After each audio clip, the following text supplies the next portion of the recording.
Hello team, welcome to another ATP Geopolitics video with myself, Jonathan MSP. This is Ukraine War news update, technically the first one of the day, even though I've done one previously, but this is going to be a live rerun of the video I spent ages recording and then YouTube restricted it, so on and so forth. I have this perpetual issue with, in fact, most Ukraine War vloggers have an issue with YouTube and restrictions. It's all to do with probability and reliability, and sometimes it snowballs. So the more you get it wrong in their eyes, the lower your reliability becomes in evaluating whether you've got anything dodgy on your videos, and the more likely they are to look more closely at your videos, and the more problems they will find, even if those problems for a human clearly aren't problems, but for an automated bot, they will look at a certain bit of footage and think that it's an issue because it fits in line with all these other bits of footage they know, and so on and so forth. And then it just becomes an issue until you get into their good books again. So you have to have a stream of like green ticks type thing for a period, and then they start like leaving you alone a little bit. And so I've a load of my hits and losses videos, which haven't been dodgy at all, have just flagged, and so they then think I'm a less credible evaluator of my own videos. And just to let you know, loads of us are having these problems. So Tochny have this problem as well. Virtually every single one of Tochny's videos is being flagged up. And so Erland from Tochny reached out to me the other day to say, can you give me some information about this? I don't understand how it works. I don't understand how we're getting flagged the whole time. And so I just explained this. There's lots more to say about it. I could bore you with why they flag videos, and then they throttle you, so you get only half the amount of views, you don't get advertising, so on and so forth. And it just means that it just sits there, not as many people see it. And yeah, I explained that you just got to get on the good side, get a good credibility, a good reliability rating, just by being really, really super safe. And then you can, maybe try and push the envelope a little bit. But by pushing the envelope, I don't mean putting dodgy things on, but putting things that clearly aren't dodgy, but that YouTube might think are a bit dodgy. Anyway, so on and so forth. That's the point. Right.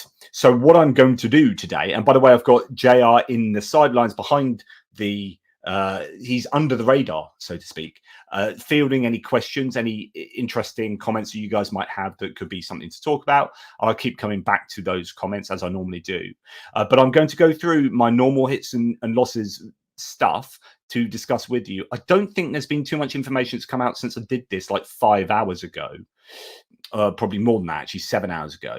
I don't think that there's much else to add, but let me know if there's any information pertaining to these subjects in the threads, and I'm going to see if we've got time to do the geopolitics stuff on the end. I've done the military aid video this morning already. Anyway, so on and so forth. You get the point, right? If I put myself there, it's different because it's live. I'm not in my normal bottom right hand of the screen position. Right, so we're going to start with the Ukrainian general staff figures for the Russian losses, or the usual caveats apply. You can find them in the description to the video below. Okay, 1,100 personnel lost is a fairly high number. We've gone back up above 1,000. We had 980, 990. Now we're at 1,100. So that's quite a big jump. I wonder whether Russia are attacking again, and that would be reflected in a higher loss of armored personnel vehicles and possibly a higher loss of tanks as well. And actually, that's what we see. 9 tanks is a snip above the daily average. 46 armored personnel vehicles is over double the daily average in that category. And so therefore, I would suggest that, yes, we are seeing the Russians attack a little bit more again. That could be the weather cooling off a bit, or it could just be anomalous or whatever. But certainly the front lines are very hot at the moment, both in temperature, in the temperature way, but also in terms of the activity, the fighting that's going on. I haven't done a mapping update for some time now. I will try and get one done tonight, but I don't know if I'll get the video out. It takes, at the moment, there is such a lot going on front lines that each mapping update takes about an hour for me to do. So we'll see about that, but it is pretty difficult, I think, for the Ukrainians. But like I've said, I'm sorry to repeat myself, but remember, 50% of people watch these videos are newbies. I do think that this is the worst time for the Ukrainians at the moment, and this was predicted back months ago that actually July and August would be the worst times for the Ukrainians. The Russians would be trying to utilize the summer period and hard ground to push as much as they can, while kind of exhausting everything they've got. So I think they are throwing everything and the kitchen sink at the front lines. I don't think they've got a depth in attack. So I think they're stretched thin, but they are succeeding because the Ukrainians are stretched even thinner. And all it takes is just a break here or a break there, and then the Russians just throw everything that they can at these breaks. And that's why we've had the success in Touretsk, and I think in some of these other places where the Ukrainians are just effectively, most places on the Eastern Front are doing this kind of operational withdrawal until they reach their major fortifications. And that looks like grinding successes for the Russian on a daily basis. The question is, does that success for the Russians territorially come at a huge cost to them in terms of material and personnel? And I would argue probably yes. So here we see 46 armored personnel vehicles taken out, 9 tanks, 1,100 personnel, 44 artillery systems. That's then shot back up from the 20 odd we saw yesterday, up to a significant number there. 1 anti-aircraft warfare system, 68 vehicles and fuel tanks, and 9 pieces of special equipment. So some pretty high figures, generally unsustainable, as I keep saying. When we look at Andrew Perpetua's loss list, and this is yesterday's one, he hasn't brought out another one yet today, but this is the sort of ratio that Ukraine would like. It's getting towards what they'd like, which is almost a 3-to-1 ratio. I know I always say 3-to-1 is what they want. It's quite intuitive, and it might be different now that the Russians maybe have less kit, and so that might affect how you understand the proportions here. I don't know, but I'll go with an intuitive 3-to-1 just as a kind of benchmark to see whether today's a good day or today's exactly where they want to be, or whether a bit challenging. I think this is about where they want to be today. When you look at the combat losses, which go from the air defense system right at the top, through the artillery, the tanks, the IFVs, and the APCs, and then compare that to these, what is only 5 there, then you have probably a 5-to-1 ratio of combat losses. So that's really good for the Russians. Sorry, really good for the Ukrainians, really, really bad news for the Russians. So let's look at the Ukrainian losses in the combat, starting off with the combat asset losses. Air defense system, a 2S6 Tunguska. That is essentially, have I got that? Did I? No, I haven't. I looked at that in my previous video. So the Tunguska is quite an old school 2S6. Actually, this is the one. It's a 2K22. So this is an old school Soviet era air defense system. Looks a bit like a Gepard.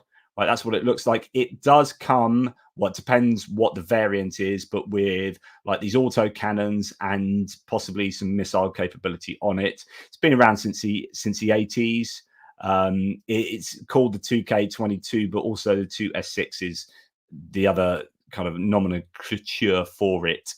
But yeah, so been around since the 80s, had some upgrades. Don't know what this one. I think it's a basic one that's been taken out. Anyway. So the Ukrainians have lost a Soviet-era air defense system, so it's not the worst. Lancet attack, that's annoying that Lancets are still an issue. I've got some comms equipment, and howitzer, Humvee, MTLB, Max Pro, and that's it. Pickup trucks, SUVs as well. So not the worst day for the Ukrainians. Russians, they've got Tor M2 air defense system. So that's a higher value air defense system to lose than the Tunguska. Then they've got a couple of destroyed multiple launch rocket systems, a BM-21 and a BM-27, a Grad and an Uragan. They are destroyed. And then some other howitzers and self-propelled howitzers. In terms of tanks, most of those destroyed. And they are T-62s, T-80 BVN, tracked garden shed. So that's when they build up all the corrugated iron and whatnot on top of it. And then we have T-72 tank and another unknown one, BMP 1s, 2s, and 3s, about 50% destroyed and abandoned, 50% damaged. And then 100% of the APCs abandoned or destroyed, MTLBs, Tiger M, and BTR-80. So a whole range of stuff. Ural trucks, a whole load of Scooby-Doo vans, Most of the civilian stuff is destroyed there.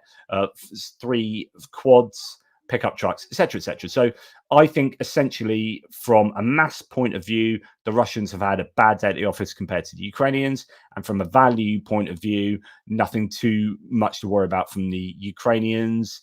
A little bit more worrying for the Russians in multiple launch rocket systems and that Tor 2, but nothing crazy for the Russians either. And then when we go back to, it's all now going to be out of sync from when I did it earlier. Right. So Russia, remember, we're just always trying to build up this picture of whether the general staff figures are correct or not. Whether we're justified in believing the Ukrainians. Russia continues to hide the true number of war dead, even in its official state statistics on deaths, in which it claims numbers were lower than usual in 2022 and 2023. However, they cannot explain a huge rise in spending on cemeteries and new plots. So this is coming from a Daily Wrap article that I think refers to the Moscow Times, which is one of these exiled Russian news outlets. So Russia's grave investments, soaring cemetery expenditures amid the war, and they are allocating more and more money on expanding or building new cemeteries and digging new graves. And this is quite an acceleration in expenditure. As it says, more and more places in cemeteries. I'm not going to read this out to you.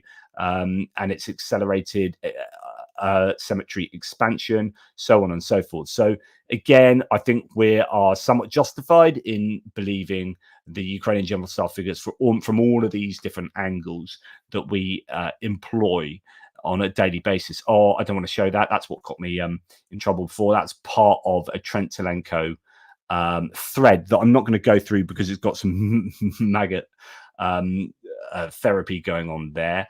But Trent Telenko talks about, if we go back to look at this, the Lancaster Square Law, which is this law of attrition and how it affects armies and stocks. And he talks about all these things coming together that show that Russia actually is in a problematic situation. So he talks quite a bit about how the Russian logistics are a problem. There's a video with bicycles being used, and we were talking about motorbikes, we talk about golf buggies, we talk about suboptimal vehicles being used, and you've even got to a point where there's some bicycles being employed. Then you get there were some videos recently of people pulling ammunition boxes across the mud with rope, like literally by hand. There's no kind of mechanized assistance there. And then there's another video of someone boiling nettle soup and having to add this, like what they've got left of this canned stew, which is disgusting. But it's mainly nettle. They said if it wasn't for nettles, we'd be absolutely screwed. And you've got these people like foraging in the area around them just to stay alive to fight this war. And you think second greatest army in the world. And you start putting all these things together. And you look at these loss statistics, and you think about how that can snowball. In terms of the more trouble you get in, the more difficult it is to fight effectively. So the more you're likely to lose, the more trouble you get in. If you can't logistically supply your troops, you're going to lose more troops to disease as much as, non-combat deaths as well as combat deaths. And, you can plug all this into an equation, and it's just not looking good mathematically for the Russians. The question is, does this apply to the Ukrainians? And it's slightly different for the Ukrainians. It's their own country. Logistics are slightly easier for them. And they are getting help from all of these different nations that I detail on a daily basis. So every time a nation comes along and says, we're going to give you this, or the EU says, we're going to give you this much money to fix up your electricity grid. Every time you see that, and I often say this to you, what is the situation for the Russians? So, you have, sorry, I know that there might be a bit of internet issues, freezing at the moment, but sorry about that. I don't know what's going on there. So you might have this scenario whereby the Ukrainians are better able to deal with any issues that the war brings up. And the Russians, every time the Ukrainians are given stuff, the Russians are not being given stuff equal to what the Ukrainians are given by allied nations. They are relying solely on a few people like Russia, North Korea, so on and so forth, but they aren't being given outright, huge amounts of military equipment. They're not being given huge amounts of money and huge logistical equipment packages to help out their electricity grid, for example, so on and so forth. But yes, I do apologize if there is an issue with the internet. I hope it's not my children sucking up the internet here, but there you go. Okay, so we'll move on in what I had to go through. So I'm going to bring all the stuff back on and hope the internet comes back okay. Let me know whether you can see the stuff I have on the screen and things are moving. Okay. Oh no, I've done it again. I've shown that. Bloody hell. Anyway, there's a HIMARS strike that took place yesterday on a book. So this is an air defense system that was taken out by a HIMARS, and that was I think that shows you that the Ukrainians are still using HIMARS, which is good news. And it is also showing that something like a book, which is a fairly old air defense system, is still valuable enough to be targeted by a HIMARS rocket. So that one ends up in smaller pieces than it started with. And it's good to see that they're still using HIMARS, which is important because I don't know if you guys have seen any details on this, but I have not seen evidence of Storm Shadow missiles being used in the last, I don't know, probably month now. And I wonder whether that's an issue with the aircraft that carry the missiles, or whether it's to do with the stocks of the missiles, or both. Remember, there have been some strikes on airfields recently. We don't know whether that includes the degradation of the fleet that can carry those Storm Shadows. I think months and months back they only had like 6 of those that could possibly fly the Storm Shadows, and then there was talk a little bit later possibly even only 2, and then that was months and months ago. So who knows, they might not be able to actually fire Storm Shadows with the fleet that they have at the moment, and that's why we haven't seen evidence of Storm Shadows. So yeah, let me know if you've seen any evidence of Storm Shadows being used. But good to see HIMARS being actively used and still taking out air defense. Air defense is such an important strategic target for the Ukrainians as they are waiting for the F-16s. And when the F-16s get there, if they aren't already there, you need to make sure that there's nothing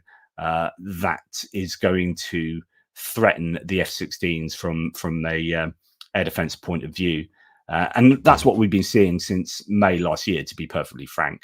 Right, then we're going to go to this article, which I think is an interesting one. Someone, thank you so much. Actually, this is a good point.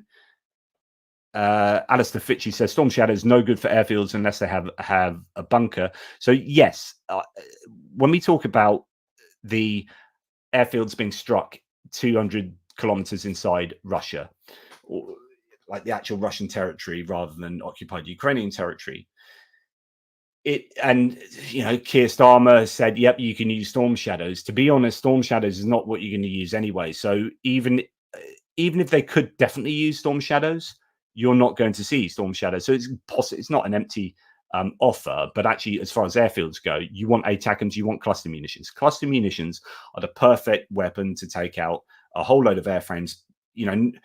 Better than drones. Drones you can see coming. You can scramble your fleet, get them up in the air, and then the drones hit and they blow up bits of stuff, but not your airplanes. With an ATACMS, it's pretty quick, and you probably won't have time to get your fleet up, and they drop the cluster munitions over a wide area that is much more likely to take parked planes out or on the aprons all along the runway or wherever they're stored, rather than a single Storm Shadow missile that's going to go, basically it's designed to go into bunkers and buildings and concrete infrastructure rather than to take out a plane. If you're going to use a single Storm Shadow to take out a plane, yeah, you can argue that is a good return on investment, but it's not ideal. It's not what you want to do. You don't want to be using Storm Shadows to take out planes. That's the end of that. Right. Okay. So this is a good analysis. Another molfar analysis. They did one of these before. Rebar did an analysis before. So, I keep showing you evidence of things burning on a day-to-day basis. Although today's one of the first days I don't have a Russia on fire incident, but there have been all of these fires taking place, and I've been saying, look, these are anomalous compared to the data that we see over a long period of time. Russia is having more fires, and those fires are of significance that is different to how we would expect fires to normally present themselves statistically. So we're seeing way more warehouses and military facilities burning, and there's absolutely no way that this is not connected to the war. And Rebar admitted that in their own analysis back over a year ago, where they said, yep, there is definitely an increase in the number of fires and an increase in the size of the fires and a change in the places that are burning. And then Molfar did the same, and then they've done another one just looking at January to April this year. So fires in Russia, this is their analysis of fires in Russia statistics and trends for 2024. Fires at energy facilities have led to blackouts in several regions. They continue unabated this year, and there's also been a noticeable increase in incidents at military facilities. In an analysis by Molfar, we offer a detailed analysis of fires in Russia from January to April this year. And we also compare the data with the same period last year and outline the overall trend since the beginning of Russia's full-scale invasion of Ukraine. So as you look at the months here, these months might look like they're a dip down from just previously, but actually they're up on this same point last year, and the trend has been increasing. So even last year was well up on the year before, which was up on the year before, right? So since 2022, 2023, 2024, right, we are seeing increased numbers of fire, and the highest number being last year. I don't know exactly when that was, what month that was, but we observed that in February and March this year, the number of fires significantly decreased. This decline may be related to seasonal factors. However, by April 2024, the statistics returned to the level seen in the autumn of 2023. Last year's May and June remained the hottest for Russia, with 227 fires occurring over 2 months. So I'll be very interested to see what their stats show for the May and June this year, because there have been an absolute bucket load of fires in May and June this year. I know that's anecdotal, but I'm fairly sure that it will be borne out by the statistics. This decline, so last year's May and June remained the hottest, with 227 fires occurring over 2 months. Comparing the same period from the previous year, the situation is slightly different. In January 2023, we noted 55 fires. In January 2024, this number increased to 88. April 2023, 64 significant fires. April this year, 73. Regarding the types of fires, warehouses and factories remain the leaders in the rankings throughout the observation period, starting from the beginning of the full-scale invasion. From January 2022 to April 2024, 1,607 fires were in Russia. Of these, 38.6% were in factories, 36.2% in warehouses. Moscow and Leningrad regions are the places where there are most fires. In Moscow, there were 83 warehouse fires and 52 factory fires, and in the Leningrad region, 43 warehouse fires and 31 factory fires. And that's really significant. In fact, one of the stats is 20 warehouses burn every single month in Russia at the moment. So although factories have the most and warehouses are the second biggest, and then you have all the storage facilities, then you have malls. So shopping malls are going up big time. I mean, goodness me, if that represents 20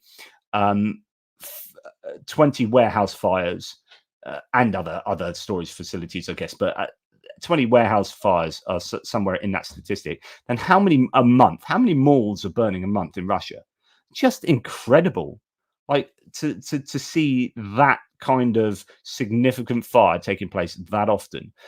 20 warehouse in the UK, you'd be amazed if you had one big warehouse fire every 6 months in the UK or something like that. Just absolutely incredible. And so these are serious statistics to take seriously, right?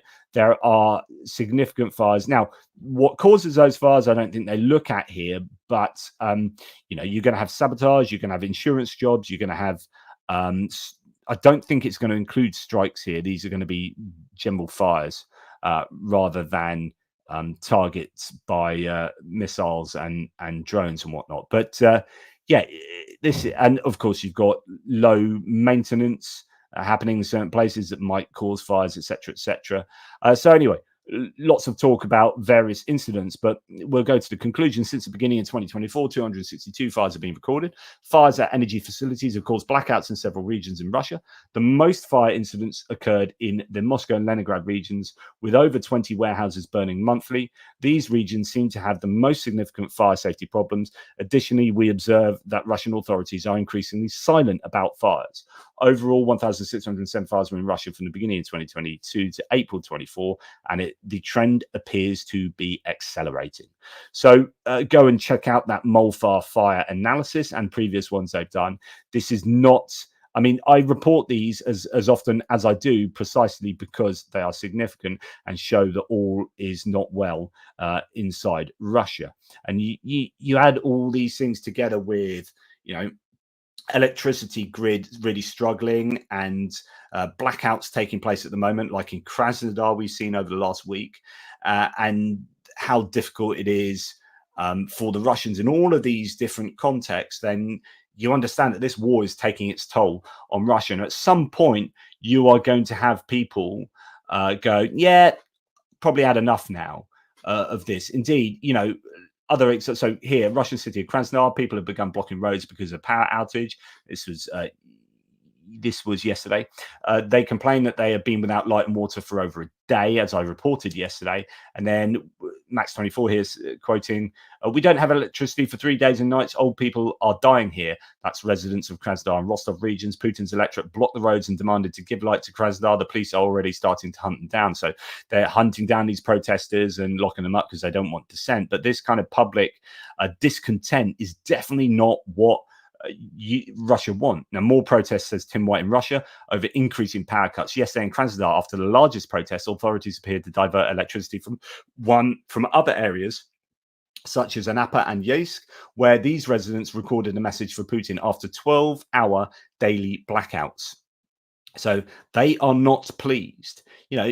Just take another random thing here. So a quarter of Moscow's Il-76 planes have failed due to low quality parts, according to Russian media. Russia's investigative committee has opened a criminal investigation against the supplier of failed wheel bearings. But, you've got the degradation of all these different elements of Russian economy and society, electricity grid, planes here. We've got trains being derailed more commonly. We've got a lack of gasoline. They're not exporting gasoline still because Ukraine has managed to hit their refinery and oil depots. Prices go, all of this is just, it's like just the screw is turning. And I know I've said this over time, but the screw just keeps turning and the pressure keeps mounting on the people in Russia. And at some point there will be this limit for the people there, and they'll say, no, this war is not good enough. When you have enough body bags coming back as they continue to come back, or even if they don't come back because actually they don't retrieve the bodies because actually they don't want to pay compensation to the families, but then the families don't hear from their loved ones, and at some point that is going to cause enough discontent that there will be a critical mass of unhappiness in Russia. But yeah, and I think this is worthy of analysis, or it's just a nice quick synopsis of the situation. When Russia started its full-scale invasion, it had three major resources. One, huge stocks of old weapons. Two, poor and unemployed men. Three, super solid finances. This has allowed Putin to fight a big war while keeping most Russians in their comfort zone. Lots of guns and butter. All three are not limitless, and the economic consequence of that is inflation. Inflation is a result of urgently ramping up military production, pulling men from the labour market, and sending them to the front, and from weakening trade and fiscal balances. So the question for Putin is more and more guns or butter. War in Ukraine or a nice comfort zone for most Russians. That means, should he switch to a real war economy? So far he hasn't. So yes, Russia are on this war economy, but actually they're not on like full hardcore war like you saw, say, in the Second World War in the UK, with land girls going out to work on the land so they could get food for so on and so forth. They are on a war footing, but not like actually a full hardcore war footing. Should that happen, or should he he do another round of mobilization? Should he raise taxes? And we're actually seeing all three more and more. So taxes are going up. More and more, the economy is getting onto a war footing, and more there is crypto mobilization. So even if the change is gradual, so it's a bit like boiling a lobster in a pot, this means that Russians will begin to feel the price of the war. How will Putin deal with it politically? Most likely with more of the same, more repression and more intense propaganda. And of course, that's what we've always seen. And I'm sure that will continue. Now, the question is, will you reach this critical mass point where the Russian population kind of it all falls apart and they go out on the streets, or will this be boiling a lobster in a pot where they don't realize that they've lost everything until they've lost everything, and then they're not in a position to go out onto the street so much because actually they've got no freedoms, and they'll just get locked up in the formal gulags, that are equivalent to those of the Stalinist era. But open question. Of course, Putin will not give up on his war just because his stocks of vehicles are dwindling, but as a result, the war will transform Russia and affect the life of all Russians in an even more profound way than it has so far. Absolutely agree. Interesting stuff there. Right, we're going to go on to distance strikes, and I will just go and see. Goodness me, there's a lot to go through in terms of you guys. Thank you so much, Goose Springsteen. I love that. Good evening, JP. Thank you for the live stream and all your hard work day in, day out. Thank you very much for that appreciation, Goose. Really appreciate that myself. Von Rees, remember the stolen children. Do you know what? This is something I forget to report on enough. I forget to do it, and it needs to be talked about an awful lot more. We forget how terrible the Russians have been in terms of what they've committed in vis-a-vis war crimes. A huge number of war crimes, a huge number of people that have been affected, and the different ways that people have been affected, whether it be torture of POWs, whether it be striking of residential infrastructure with missiles or hospitals in an intended manner, or whether it be the filtration of huge numbers of humans, adults, men, women, and children through filtration camps and being assimilated into Russian society, or held in camps, or the children being stolen from orphanages, from occupied territories, and being filtered back into Russia, and then being brainwashed, so on and so forth. My mate has just sent me a message to say Biden has stood down. I don't know if that is true. I'm going to have to see that in a second. That will be huge news. So we'll carry on talking on this. Anyway, sorry about that. I just had a message pop up. Biden stood down. So Von Rees, remember the stolen children. We must remember that is a huge concern, and we should be under no illusions who the bad guys are. And I've been saying this for 2 years. Like, it's so obvious. The moral calculation that we do here should be so obvious, but it's so frustrating because it seems to be not that obvious to an awful lot of people. And a lot of those people that it's not obvious to are people trying to run countries like the US. And you're like, how can you be so morally dyscalculic?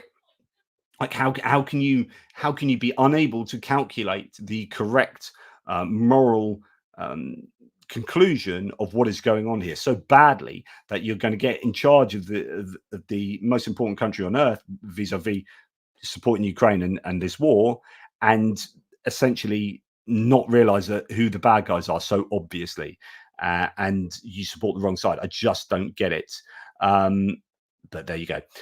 Thank you, Gen Consensus, and you're always such a great contributor to the comments. So really, really appreciate that.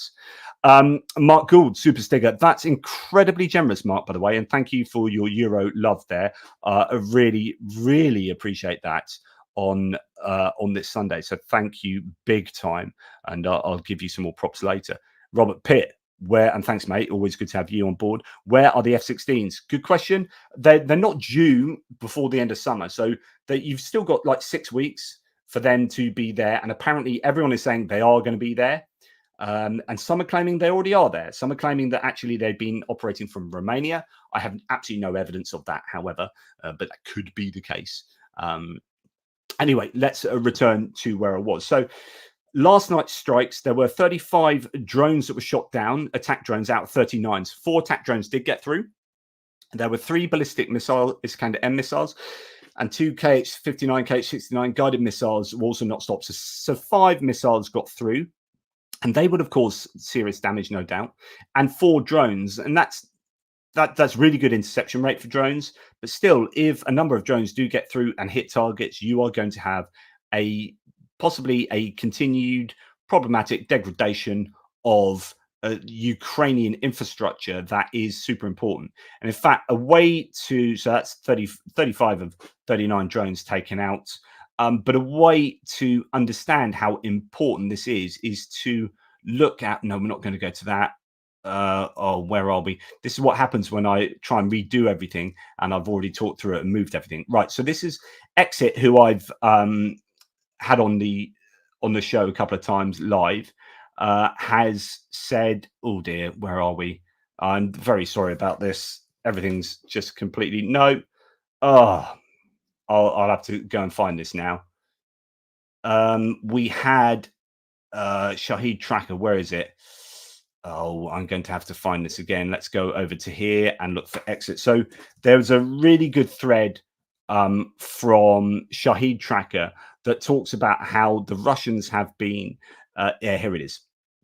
So Exit says, looky here, Shahid Tracker has a new map style and I'm loving it. Do take time to read through this thread though, and we're going to do that. So Shahid Tracker tracks the Shahids every time there are big waves of attack drone attacks on Ukraine, sees where the paths are, sees what has been targeted.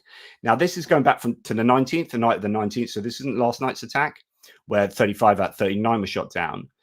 But this was what, when 12 were shot down. I don't know how many got through. Total of 12 out of 16, right? So you have 4 drones that got through, maybe 5 because there's an unknown drone that might have also got through as well. But anyway, point being that you had a number of drones that successfully reached their targets. And so an example here would be Sumy Oblast, a drone reached the Konotop district and it hit a high voltage substation. Then you have Mirorod and Poltava. And Mirorod hit a substation as well, causing a fire. Power was lost with partial support via a backup scheme. And in Poltava, hit on another substation, causing 3,800 consumers to temporarily lose power. And then a drone reached Nizhyn in Chernihiv Oblast on a high voltage substation, causing people to lose power. And then one in Kiev as well. So, like, what I'm trying to say here is that while there are really good interception rates on drones are successfully still hitting targets in Ukraine on a really regular basis. And it seems like the Russians have improved their targeting and have possibly even learned off the Ukrainians. So the Ukrainians have had this success in taking out the Russian electrical infrastructure and taking out the oil and gas infrastructure. And the Russians are going to be looking at this saying, well, that really hurts, and looking at power outages. So we've seen a lot of substations be hit in Russia. And now we're starting to see substations be hit in Ukraine. And that is no doubt going to be hurting Ukraine. So don't think that while we don't always hear about these Russian strikes, 12 out of 16 drones were shot down, 35 out of 39 drones were shot down. But each time that's another 4 drones getting through, another 5 drones, another 7 drones getting through and degrading Ukrainian infrastructure in some way. And I think gone are the time when they're just sending these drones over to like randomly hit into Ukraine. They've worked out where air defenses might well be. And they're trying to overwhelm those air defenses and get some through to hit these critical points. Now, the difference is, as Andrew Perpetua said yesterday in that thread that I thought was so useful, he was talking about how Russia have struck Ukrainian electrical infrastructure and Ukraine have reacted by or have been doing that before. I don't know what the chronology is, but Ukraine has been striking Russia's electrical infrastructure, and Russia had, before the war started, relied on Ukraine for the components for its electrical grid.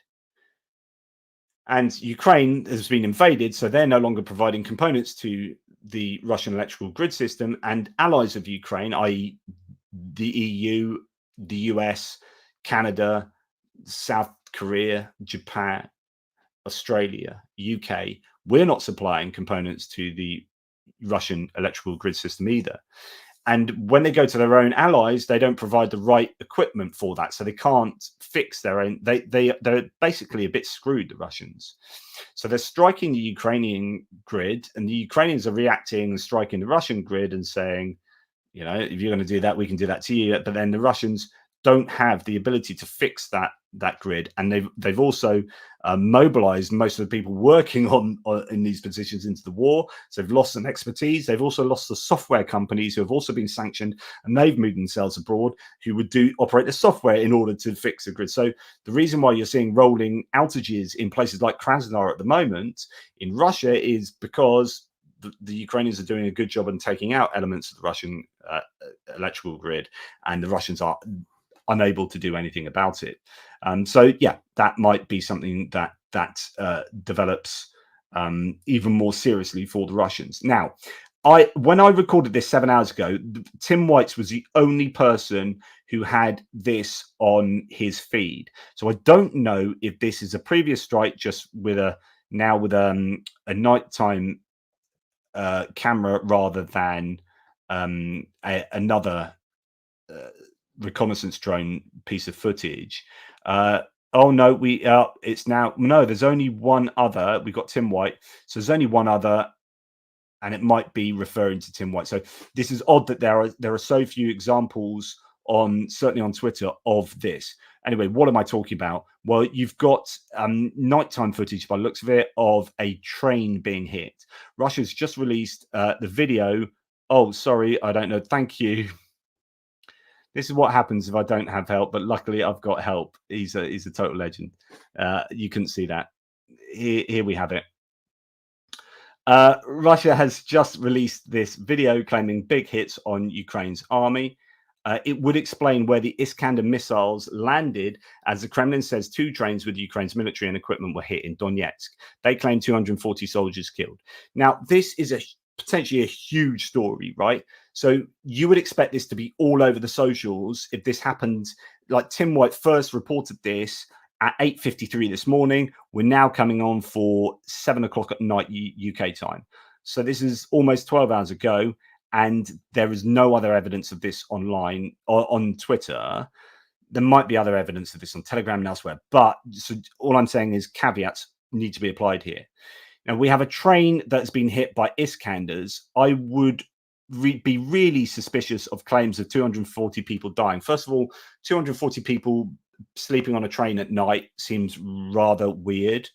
It is also not the case that when you strike a train, basically you do damage to certain parts of the train. It's very unlikely you get the entire train taken out. And so, using an Iskander missile is a big, expensive missile to take out a part of the train. Now, I'm not to say that's not serious. If you've got a fuel train, then that might burn all the way down the train. But here, you're probably going to lose some equipment where it strikes there. And if you have another missile, some equipment there, but I don't think you'll get a chain reaction. And it doesn't look like there is one here. So as bad as this might be, I'm not sure this signifies the sorts of losses that the Russians are claiming here. A couple of missile strikes, maybe 3. I don't know. I don't know if those are explosions there or whether that's just the explosion out there. Anyway, I doubt the Russians are going to have taken out 240 soldiers. I don't know how you would know that there would be 240 soldiers on that train. To me, that sounds like something you'd just completely make up. But if this has happened, then this is probably a serious strike, and this will cause some serious issues for the Ukrainians. Now, we did hear when you do a a search for this. Is this what you didn't see because you only had my ugly face on the screen? When I've just done another search for this now, and there's Tim White's one and one other person that could be referring to Tim White that was only an hour ago, nothing else. And it goes back to other strikes on a train. And I don't know whether, that footage above is the same footage, but just the nighttime, or I don't know. The last time we saw Iskander strikes, it was on a train in the Kharkiv region and it did damage to, I think, some T-62 tanks that were on the train. I know there are some various claims about what was on there, but it looks like just 20 pieces of equipment, 120 people were just killed yesterday with Iskander. Again, same sort of claim, but it's unlikely that was the case when they last did that as well. So I think what I'm now saying is that Russians have probably got form here, or seem to have form here, for making really outrageous claims of what they destroy when they do hit trains. That's not to say it isn't an issue for the Ukrainians, and those medium distance strikes with these reconnaissance drones that are getting behind Ukrainian lines, behind the contact lines, are a massive problem, and the Russians are using Iskanders more and more effectively. In fact, I've got this lined up for tomorrow, but there is a actually it's on, who was it on, who talked it? It was, I don't know if it's someone like Max 24. I'll just have a look, because there was claim about China swapping intelligence, giving Ukraine intelligence from their satellite images, and I don't know. There's lots of stuff. Yeah, here it is. China provides Russia intelligence information from its own satellites, which is also used in the war against Ukraine. This is something I've warned about for a long time, said is almost certainly happening. It's probably one of the biggest things that China can give to Russia without overtly seeming to support them in the war. Like, you don't see 100 Chinese tanks roll over the contact line, right, and go, well, that's China helping out Russia. But giving them satellite imagery is something that's very hard to know whether that's happening, but will have insanely big consequences for the outcome of the war. Like, that is the one area that Ukraine had the asymmetrical advantage over Russia, is the ability to tap into NATO military satellite imagery in real time.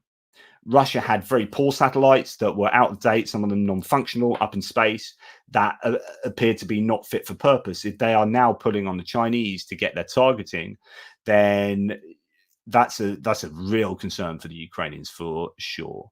Right, so here we have a strike on Mykolaiv. Is this? No, I talked about this the day before. I talked about this yesterday, didn't I? So that's not supposed to be there. That was from yesterday.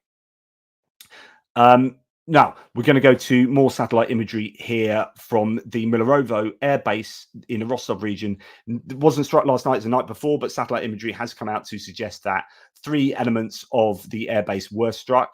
One was a hangar near which there's often planes parked. Don't know if any planes were taken out. There's not enough good quality satellite imagery to show the effects of these strikes, just some distance ones.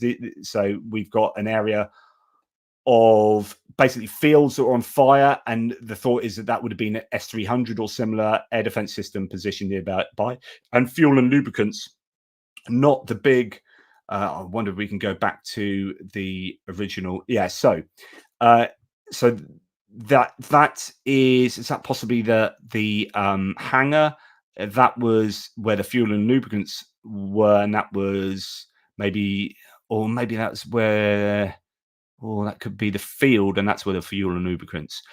Down here is where there are 2 big oil storage, those circular prisms. I don't know what you call them, those big oil drum things. Anyway, there are 2 of those that would provide the airbase and the aircraft with their fuel. They weren't hit by the looks of it, but other fuel and lubricants infrastructure was. But anyway, don't know the finer details of whether any aircraft were taken out. The images reveal 3 fire hotspots, technical maintenance hangar, open area, and a third fuel and lubricant storage site. And the open area likely being air defense. So I'm re-uploading the corrected video, says Mark Krutov, showing the damage of the Russian Milorova airbase with the Ukrainian drone strike on July the 20th. And there were 3 fire marks, as we've just learnt. Still, Google Earth images of the targets. Only the high-resolution imagery could answer the question about the damaged planes. In the historical imagery, there's often a plane or two parked near the hangar. This hangar there, but whether any planes were taken out, we might never know.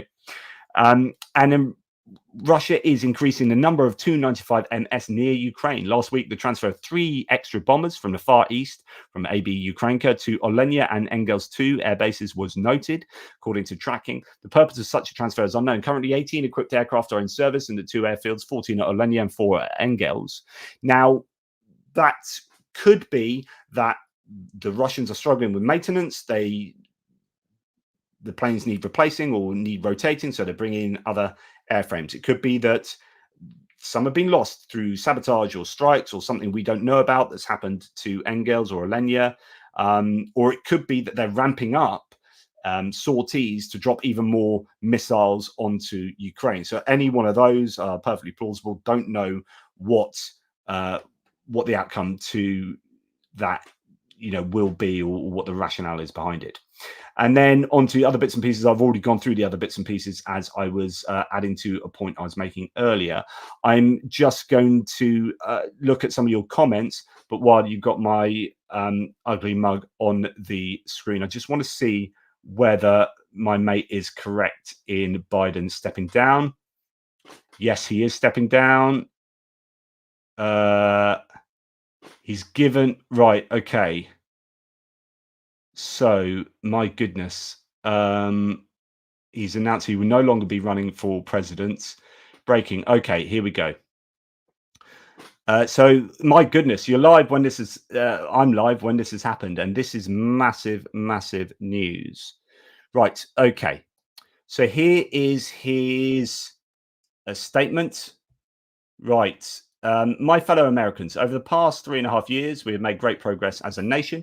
Today, America has the strongest economy in the world. We've made historic investments in rebuilding our nation, in lowering prescription drugs costs for seniors, and in expanding affordable care to a record number of Americans. We provided critically needed care to 1 million veterans exposed to toxic substances, passed the first gun safety law in 30 years, appointed the first African-American woman to the Supreme Court, and passed the most significant climate legislation in the history of the world. America has never been better positioned to lead than we are today. I know none of this could have been done without you, the American people. Together, we overcame a once-in-a-century pandemic and the worst economic crisis since the Great Depression. We protected and preserved our democracy, and we've revitalized and strengthened our alliances around the world. It has been the greatest honor of my life to serve as your president, and while it has been my intention to seek re-election, I believe it is in the best interest of my party and the country for me to stand down and to focus solely on fulfilling my duties as president for the remainder of my term. I will speak to the nation later this week in more detail about my decision. For now, let me express my deepest gratitude to all those who have worked so hard to see me re-elected. I want to thank Vice President Kamala Harris for being an extraordinary partner in all this work, and let me express my heartfelt appreciation to the American people for the faith and trust you have placed in me. I believe today that what I always have, that there is nothing America can't do, and when we do it together, we just have to remember that we are the United States of America. That is incredibly significant. Right, I said to you, you would likely hear you'd likely have Biden stepping down by the end of this weekend. It looked that way. And I know I've had arguments with some people saying that Biden should definitely stay in the race, looking at form and probability. And I was trying to make this point that that's all irrelevant. Like it's almost irrelevant whether you think Biden in the abstract would be the best bet for the US to get the best bet for the Democrats to get into power. Because we're not talking about the abstract, we're talking about the practicalities. And what had happened is donors have pulled out, They couldn't get volunteers to work in swing states to go out and campaign for Biden, and people were coming out in greater and greater numbers, elected lawmakers in the House of Representatives and Senate in increasing numbers to say, we think Biden should step down. And the polling numbers for Biden were getting worse and worse. Another one came out that had gone from -3 to -7. That was today. I think that was in one of the swing states. And like, if you've gone down from the margin of error to -7, you're in trouble. So I said there are three components to Biden stepping down, or to whether you should have an alternative. One, there were polls. Two were the donors. Three were the lawmakers, right? And all of those three were looking worse and worse for Biden. If your big donors are refusing to, they're either not donating, that was happening, or they were freezing what had been donated so they couldn't access that money, because they were saying there's no point putting money into Biden because we don't have faith that he would win. It doesn't matter what the reality that you guys might think in terms of Biden would win in the abstract, right? This isn't the abstract, and the perceptions of these people, the donors, were that he's not going to win, and they're the ones paying for the campaigns. So if they don't think he's going to win, perception is reality, then that's reality, because they then pull the funding. Biden can't win because he can't campaign, because he has no money to campaign, and he's got no volunteers to go out and do the door-to-door knocking. Like, if that's the case, you're screwed. And if you have your lawmakers also, who you're supposed to be campaigning shoulder to shoulder with in these key states, saying, I don't think he should be running, then how do you go out and campaign with them when everyone knows that the guy standing next to you doesn't think you should be president, having to stand there and go, I think he should be president? Do you know what I mean? So it's just, it was the point I was trying to make is it's untenable. Biden has to go, not because like it's objectively the fact that another person has a better chance of winning. It might be that Biden has definitely got the best chance of winning out of all the different people. But if all of those things are working against you, actually he doesn't have the best chance of winning, because now this means he physically cannot win. Like, it is practically impossible for him to win without the machine, the party machine, working with him. And kind of that's been my point more broadly for the last week, is that you've lost the ability to run. And I think that kind of rationale has caught up with Biden, and now he seems to be stepping aside. Who he will endorse, I don't know. That's going to be interesting. And then the conversation is going to be now about, well, who's going to replace him? The good thing for the Democrats here is that the Republicans will be prepared for a Biden administration. So all of their adverts will be attack adverts on Biden, mostly at the moment. So they would have spent a lot of money in the same way the Democrats would have spent money on Biden ads against Trump. But the campaign against Biden is now defunct from Trump. So all that money would have to be, well, it's thrown away. They've got to start again. And actually, this gives a bit of an advantage to the Democrats, or at least that's a problem for the Republicans. And now they've got to redevise a strategy against a new person, but they don't know who that new person is. So depending on what's going to happen, whether it's going to go to an open convention at the DNC convention in the back end of August, or whether it would be everyone gets behind, say, Kamala Harris, and then she picks a running mate, I don't know, someone like Josh Shapiro. If that happens, then actually you've got the longest period for them to get themselves sorted. I think that's probably the better option for the Democrats. What I would like from you guys, it doesn't matter what your political allegiances are. What I would like in the thread at the moment is, imagine you are a Democratic strategist and your only concern is getting the Democrats elected. So even if you're the most diehard Trump fan, forget that. And don't have a go at Kamala Harris because you hate her and blah, blah, blah, and you have personal grievances against, I don't know, her for some reason. But from a Democratic strategist point of view, who do you think would have the most chance of winning, taking into account things like, if it's Kamala Harris, one of the arguments for her is that she would inherit the $91 million in the war chest that has been raised for the campaign. And if it's not Kamala Harris, then that $91 million will have to then go away and then be re-fundraised. So there are some advantages that Kamala Harris will have that others won't have. One is in funding. Two is in the incumbency thing. So even from Alan Lichtman's keys to the White House, she might inherit the incumbency thing by being on the ticket already as part of the Biden administration. And she can take all the wins, and then things that are uncomfortable, like, for example, you might argue that some independents and certain Biden Democrat voters might not be wanting to vote for Biden because of a positioning on Israel, Gaza. She could come out and say something. You don't want to go too hard one way or the other, maybe be a bit vague, but of course she'll be pressed on that. But she's got the ability. What I'm trying to say is she's got the ability to say, to take the good things from the Biden administration and sell that, and distance herself from anything that was a little bit more problematic, and say, yeah, under me, we'll take a slightly different tack on that. So she's in quite a good position to be able to cherry pick what she wants to take from the Biden administration by being responsible, but not solely responsible for what's been achieved or not achieved over the last 4 years. So anyway, and then you've got all these other people, but then you've got the arguments against them as like all the skeletons of their closets haven't been exposed, and if you get them up here, then some crazy things might happen. I've long said that there will be an October surprise. October surprise, for those who don't know, is elections in the US always happen in November, so they're set in stone as to when they happen, rather than UK, you can call snap elections that can happen anytime.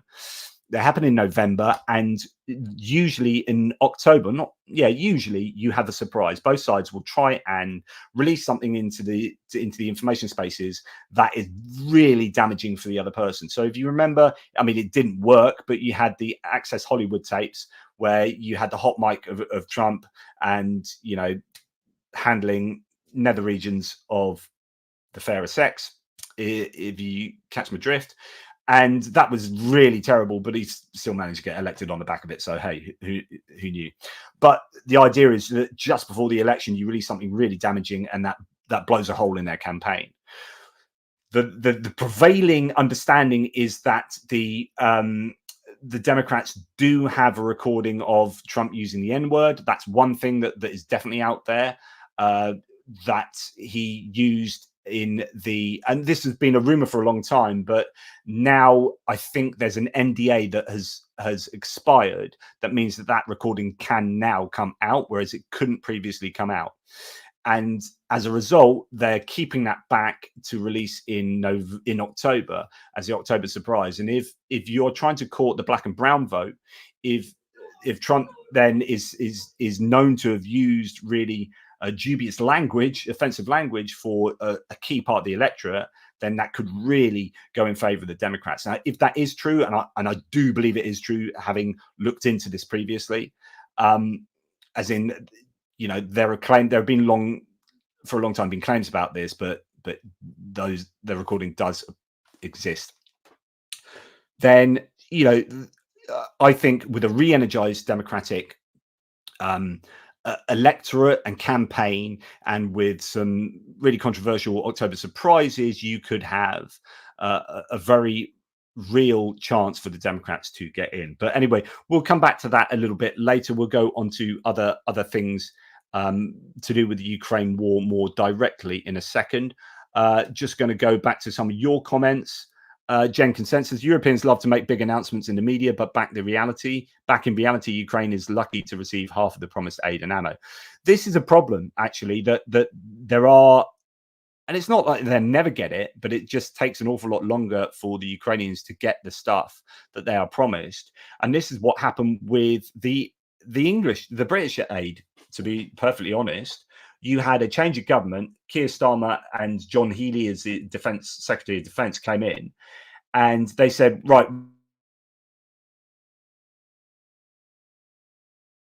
we're going to give you more stuff, but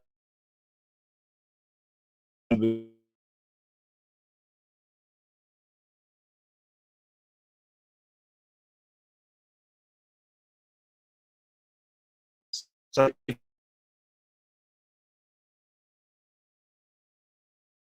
you've gone through 2 cycles of offensives, since then. So it's this is a massive problem, Gen consensus, for sure. I completely agree with you. I don't know if internet's gone a bit funky again, by the way, because I can see in the corner low internet. I don't know what's going on there. I blame my children. Thank you, Richard Bennett, gifting 5 ATP Geopolitics memberships. Always a real keen supporter. Really appreciate that. Slightly Bartfast says, I know this is probably a question for the middle aid section, but anybody wonder why US aid has only been like 150 million at a time when it had been more like 1 billion at a time last year? It's a really great question. I don't know why they seem to be, they've got that $61 billion aid package came through, and I assume they'd be wanting to offload that before the end of the year. So if Trump wins the election in November and then gets in January, then that aid, I assume, is something that you would want to give to Ukraine before then. So maybe you're going to start seeing some really big aid packages come through because there's no other option for the Americans. But it is weird. You're quite right that there have been much smaller aid packages than we're expecting. It could be that they're just teeing up stuff like, I think there are lots of conversations, aren't there, about things like the 4 plus. What's it? Oh, goodness me, it's not. It is 4, isn't it? Patriot air defense batteries from Israel. It could be that actually they're waiting to spend some big bucks on those sort of things that they are spending an awful lot of time negotiating over, and that when they get the green light on something like that, then maybe that's like $1.5 billion suddenly spanked like that. But I don't know. It is an interesting one. What else do we have? ATB Geopolitics. You have one of the best channels ever. Thank you very much. I'm so sad to see how impotent our countries in supporting Ukrainian armed forces. More, and you know how we should be able to see an end to this Russian invasion. It is one of these odd situations, isn't it, where it's relatively easy to finish this war. Ukraine just need a shed load of stuff of requisite type and amount. Yeah. And they should be able, and the ability to use that in places like, absent of the nuclear war, right? The only thing that is stopping Ukraine from winning this war really, really, really easily, and I do mean easily, is nuclear war threats from Russia. Because if there were no nuclear war threats, the US would have gone, here are all our ATACMS, mate. Go and fire them at the Russian air bases, not a problem. Britain would be like, yeah, you can use our Storm Shadows where you like. Everyone would just be giving them stuff because there's no fear of escalation. So the only thing that holds anyone back are nuclear weapons. And they're China would still be in the same situation. Iran would still be in the same situation. North Korea would still be in the same situation, right? So I don't think anything could change Russia's lot in terms of being able to be provided with more stuff. So there's only it's up to how much the allies of Ukraine give to Ukraine and what restrictions we put on the stuff we give them. But this war it could be so easily won, and that impotence of countries in supporting the Ukrainian armed forces comes from the fear of Russia's nukes, and it's as simple as that. Goose Springsteen, in an interview with the Corriere della Sera today, Mayor Klitschko of Kyiv, suggested a referendum would likely be required if Zelensky were to seek to make territorial concessions. Do you think that's a plausible in a worst case scenario? Interesting question. So I think the problem is when you have someone like the US coming along, say Trump, say you're gonna solve this in a day, like force Ukraine to the negotiating tables. I mean, that's never going to happen. Like, you are just never going to solve it in a day. That's just a lie. I can't believe people even remotely entertain that. Like, 24 hours is never going to solve this war. But even if you force Zelensky to the negotiating table, I think that's a really good point. I don't think he will have the mandate to concede territory to Russia without going to his people and saying, is this what you would want? Like, if you lay up the situation, like, would you agree to give this amount of land away to Russia if this happened?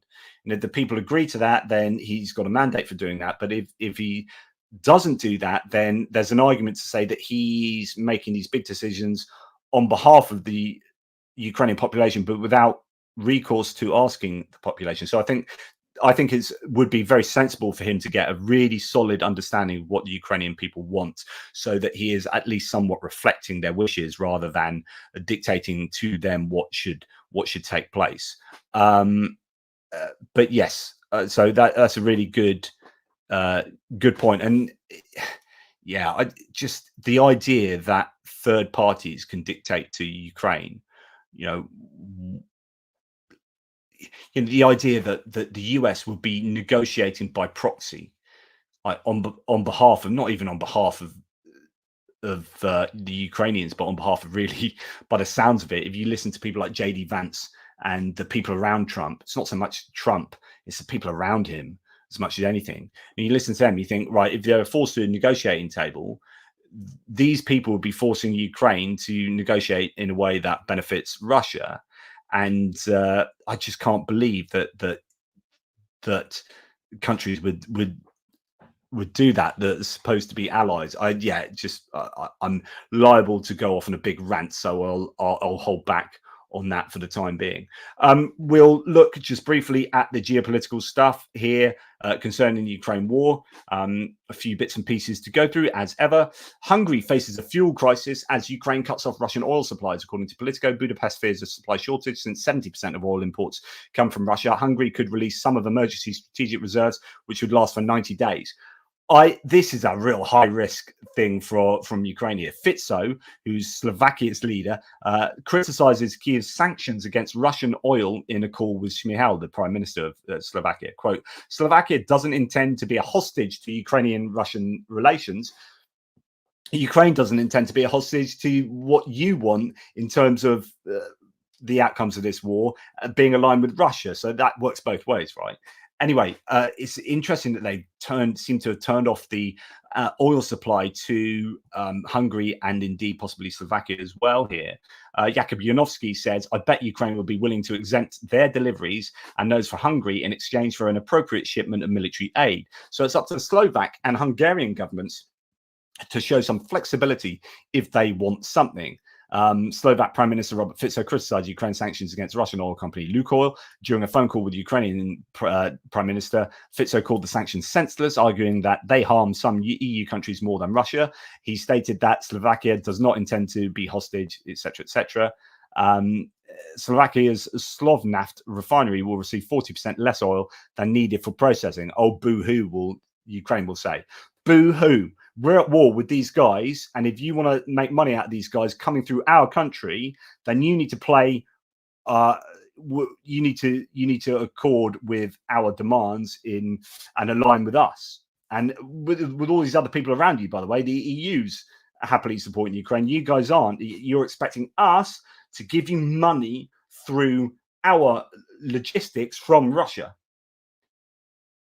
Rather bizarre. Do you think this would work the other way around? No, I don't think it would. Lukoil has been under limited sanctions in Ukraine since 2018, but in June 2024, the sanctions were significantly expanded to include a transit ban. This is potentially huge. As Thomas Tyler quite amusingly says, Hungary pisses off Ukraine, Hungary pisses off the EU, Hungary brown noses Putin. Ukraine stops Russian oil going to Hungary, Hungary panics and asks the EU for help, EU tells Hungary to F off. And all of Europe is just laughing. So, yeah, I think this is a case of some serious leverage being applied by Ukraine. I mean, it's high risk, but my goodness, could be pretty sensible there. We have Poland urging the EU to combat Russian disinformation in the US, according to Reuters. Quote, at this critical moment in history, it is imperative that we collectively take swift and robust action through strategic communication about the EU in the US. This is such a good move from Poland. I think disinformation needs to be tackled far more explicitly, and it needs to be tackled both in the EU and in the US and everywhere around the world. And elements of the EU is being mischaracterized by Russian disinformation in the US. So there'll be a lot of people who have really incorrect opinions about the EU, and that will be coming from people who are either useful idiots for the Kremlin or bot and troll farms directly projecting Kremlin narratives onto the American public. Shashank Joshi from The Economist, defense correspondent, says, The Spiegel says the reported assassination attempt against Armin Papiga, so the CEO of Rheinmetall, who was supposedly targeted by a Russian assassination attempt, was actually much further along than thought, quote, or further along than thought. Quote, agents had already entered the EU. I asked Scholz's foreign policy advisor about it this week, and he said allies were consulting on how to respond to Russian hybrid activity. So it's a case of responding to the information warfare, the cyber warfare that's taking place, and the actual freaking warfare, like assassination attempts of people of your nation by Russia. Just like, surely this should bring about a robust response from allies. Just absolutely incredible. Just making sure everything is all right in the chat. I mean, most things are all right, but then some things are obviously a bit of a problem in the chat, as you can see there. But yeah, most things seem to be going okay. Thanks to JR, who is hopefully, doing making sure the comments are being diverted to me if needs be, and he's doing a great job there. Thanks, mate. Right. So we've gone from the Spiegel and Germany to Chancellor Olaf Scholz, who said that Russia should be at the next peace summit on Ukraine. I mean, I don't know what the next peace summit will seek to achieve exactly, but I guess Russia being there is broadly what you'd want, as long as it's not just going to be. I don't know. I don't know how I feel about all of this, because I don't really know what the peace talks would entail. Whether it be, I mean, at some point you've got to get down and talk with the enemy in order to that this will have a diplomatic end at some point, right? One way or the other. Bill Browder says, interesting how short-sighted the Hungarians are. Orban blocked nearly every EU decision to help Ukraine, and now the Hungarians are screaming bloody murder because Ukraine has blocked oil supplies to Hungary. Sorry, I should have had this one earlier, out of position. Perhaps Orban should have thought of that before all his work trying to undermine Ukraine's sovereignty and independence on behalf of Putin. And this is reacting to Hungarian Minister of Foreign Affairs having a meltdown and promises to complain about Ukraine to the EU.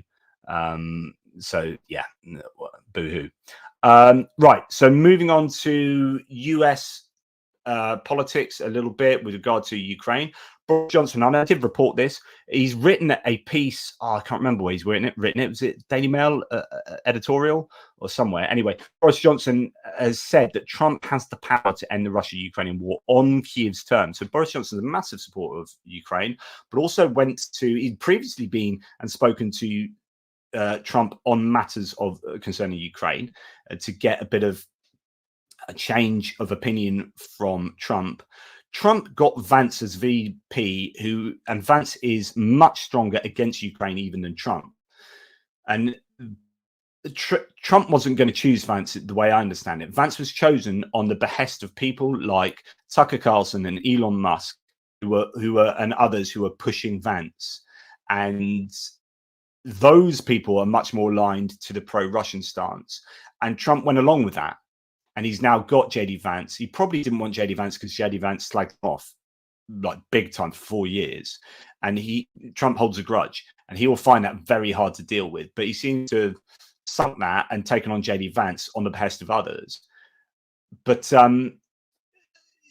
he needs people like Boris Johnson, and we previously had David Cameron going over and having some success in approaching Trump concerning Ukraine. According to Boris Johnson, he gained a confidence in this confidence that Trump would have the power to end the Russia-Ukraine war. after his meeting with Trump. Johnson says, quote, Trump understands reality.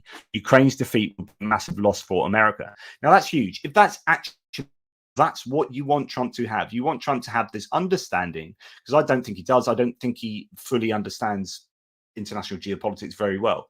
He's not really an international diplomat of any. It's not his forte. Whatever you say about Trump, I think the hardest thing for you to convince someone like me about is that he knows what he's talking about on the international circuit, because he doesn't. He doesn't. I mean, I don't know how you could if you refused to read briefings. Like, just that's impossible. So, like, he wouldn't read intelligence briefings in the morning. Well, how are you going to know about this stuff? Watch on Twitter? I know I do, but I've got a lot of background knowledge of this stuff, and I'm bringing all sorts of sources together and spending all my day doing this. I'm not going out and playing golf, and so on and so forth. So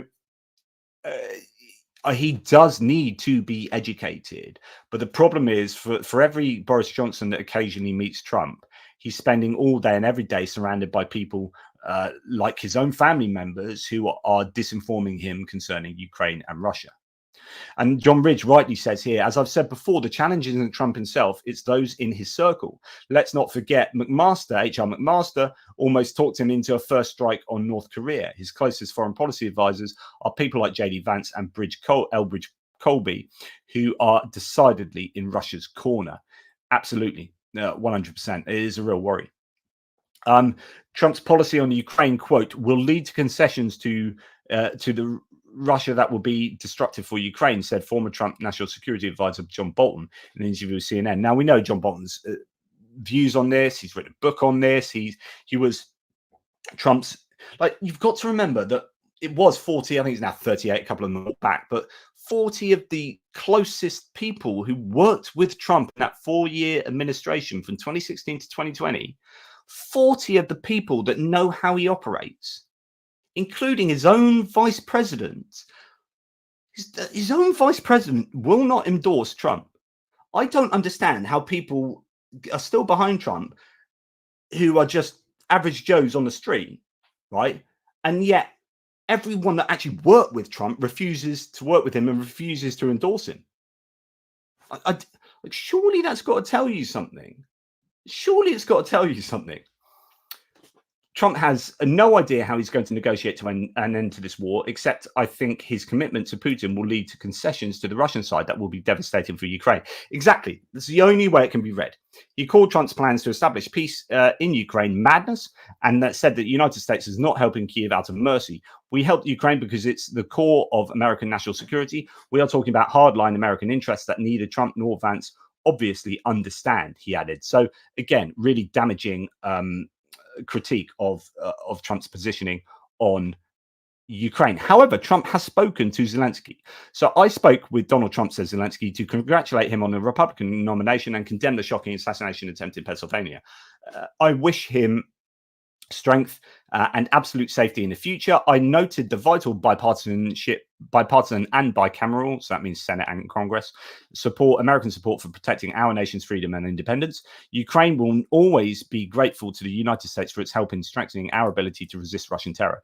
Russian attacks on our cities and villages will continue every day. We agreed that President Trump to discuss at a personal meeting what steps can make peace fair and truly lasting. Good stuff there. And actually pointing out to Trump the bicameral support, like the overwhelming bipartisan support that's taken place in Congress, is super important. Like, Trump, if you want to not support Ukraine in the way that Ukraine has been supported already, you've got to realize that like 2/3 plus of the entirety of the Congress are against that. So you will find it difficult to succeed in pushing through a kind of anti-Ukraine stance in Congress. You know, do you say to Trump, you're going to have to swim upstream, you're going to have to fight against the prevailing winds in Congress? Then Donald Trump himself said, he shared a readout of his phone call with the Ukrainian president, saying this on Truth Social. President Zelensky of Ukraine and I had a very good phone call earlier. One of the best phone calls, great, one of the best. Earlier today. That's a very poor Trump impression. He congratulated me on a very successful Republican National Convention. and becoming the Republican nominee for president of the US. He condemned the heinous assassination attempt last Saturday and remarked about the American people coming together in the spirit of unity during these times. I appreciate Zelensky for reaching out because I, as your next president of the US, will bring peace to the world and end the war, which has cost so many lives and devastated countless innocent families. Both sides will be able to come together and negotiate a deal that ends the violence and paves a path forward to prosperity. He always talks about, when he talks about success, he talks about prosperity. It's always about wealth, never about like peace or harmony or like not death. I know he talks about devastating families, but when you notice when he was in that Chick Phil restaurant and he talks to those people behind the counter about business going really well, making really good profit, as if like they give a damn, like they're not getting a cut in the profits. And like he always goes, what's the thing he said the other day? He listed all the things that America will be great in, and it just always starts with everything's about money for him, and power and money. And you see that in his language. I just always find it interesting. Concentrate always on the little things with him. Like where does he go to first when he talks about X, Y, Z? Now he's one for flattery. This is, I can't play you sound. Trump on the leader of the Taliban. He called me Your Excellency. I wonder if he calls Biden Your Excellency. I doubt it. We have, I wanted to say from the other day, there was some really like 22 like outrageous falsehoods that he mentioned. He talked about in his speech the other day at the convention. Like 107% of immigrants are taking 107% of the jobs, or something like that. And it's like, literally doesn't make sense. I mean, not only is it a lie, like, but it's a lie that's statistically impossible. Like, you can't be more wrong. Anyway, if we go to 107, here you go. So the jobs that are created under Biden, 100% of those jobs are taken by illegal aliens. What does that mean? Of course, that's a lie. It just can't not be a lie. Or just a complete balls up of I suppose you can argue just made a mistake, but the whole speech was full of that. I mean, the fact checking by, is it what's his name, Daniel Dean on CNN, Daniel Dale on CNN absolutely destroyed the speech for fact checking. Anyway, it's worth noting Laura Loomer, who's a right wing like extremist, real problematic human being, who was on the front row at the convention, and she's not fringe anymore, and she's saying stuff like this. So remember, we've got a call for unity, right? Now, Sheila Jackson Lee has just died, literally last couple of days. She's a Democratic congresswoman, and this was her kind of calls for unity. My thoughts and well wishes are with the former President Trump and his family. I wish him a speedy recovery. Reports inform that he is safe through the swift actions of the Secret Service agents. The violence that occurred today during a political rally is deeply disturbing and goes counter to everything the US represents as the world's oldest democracy. Political violence has no place in the US. This is an incident should be a catalyst for renewing our commitment to allow violence to infect the political life of our nation. My prayers are with the families who have been severely impacted by today's unfortunate events. I ask for a calm as authorities investigate this incident. So that's really nice, like unity rhetoric coming from that congresswoman who has since died. And this idea that both sides need to down the political rhetoric, guys, as Michael Harriot here says, very tongue-in-cheek, both sides. Well, let's look what the other side said about the death of this woman. Sorry, I'm doing too much talking, not enough drinking.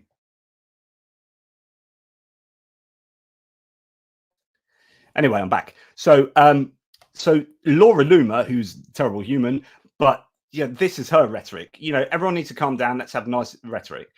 Even on her deathbed, this ghetto bitch couldn't keep President Trump's name out of her disgusting mouth. I'd say rest in peace, but we all know lying Democrats who have destroyed our country are going to hell. Sheila Jackson Lee will be remembered as a destructive force in America and one of the most low IQ members of Congress in the history of our nation. Today, she died. Instead of spending her final moments with her family, she was talking shit about Trump on Twitter and spewing more lies.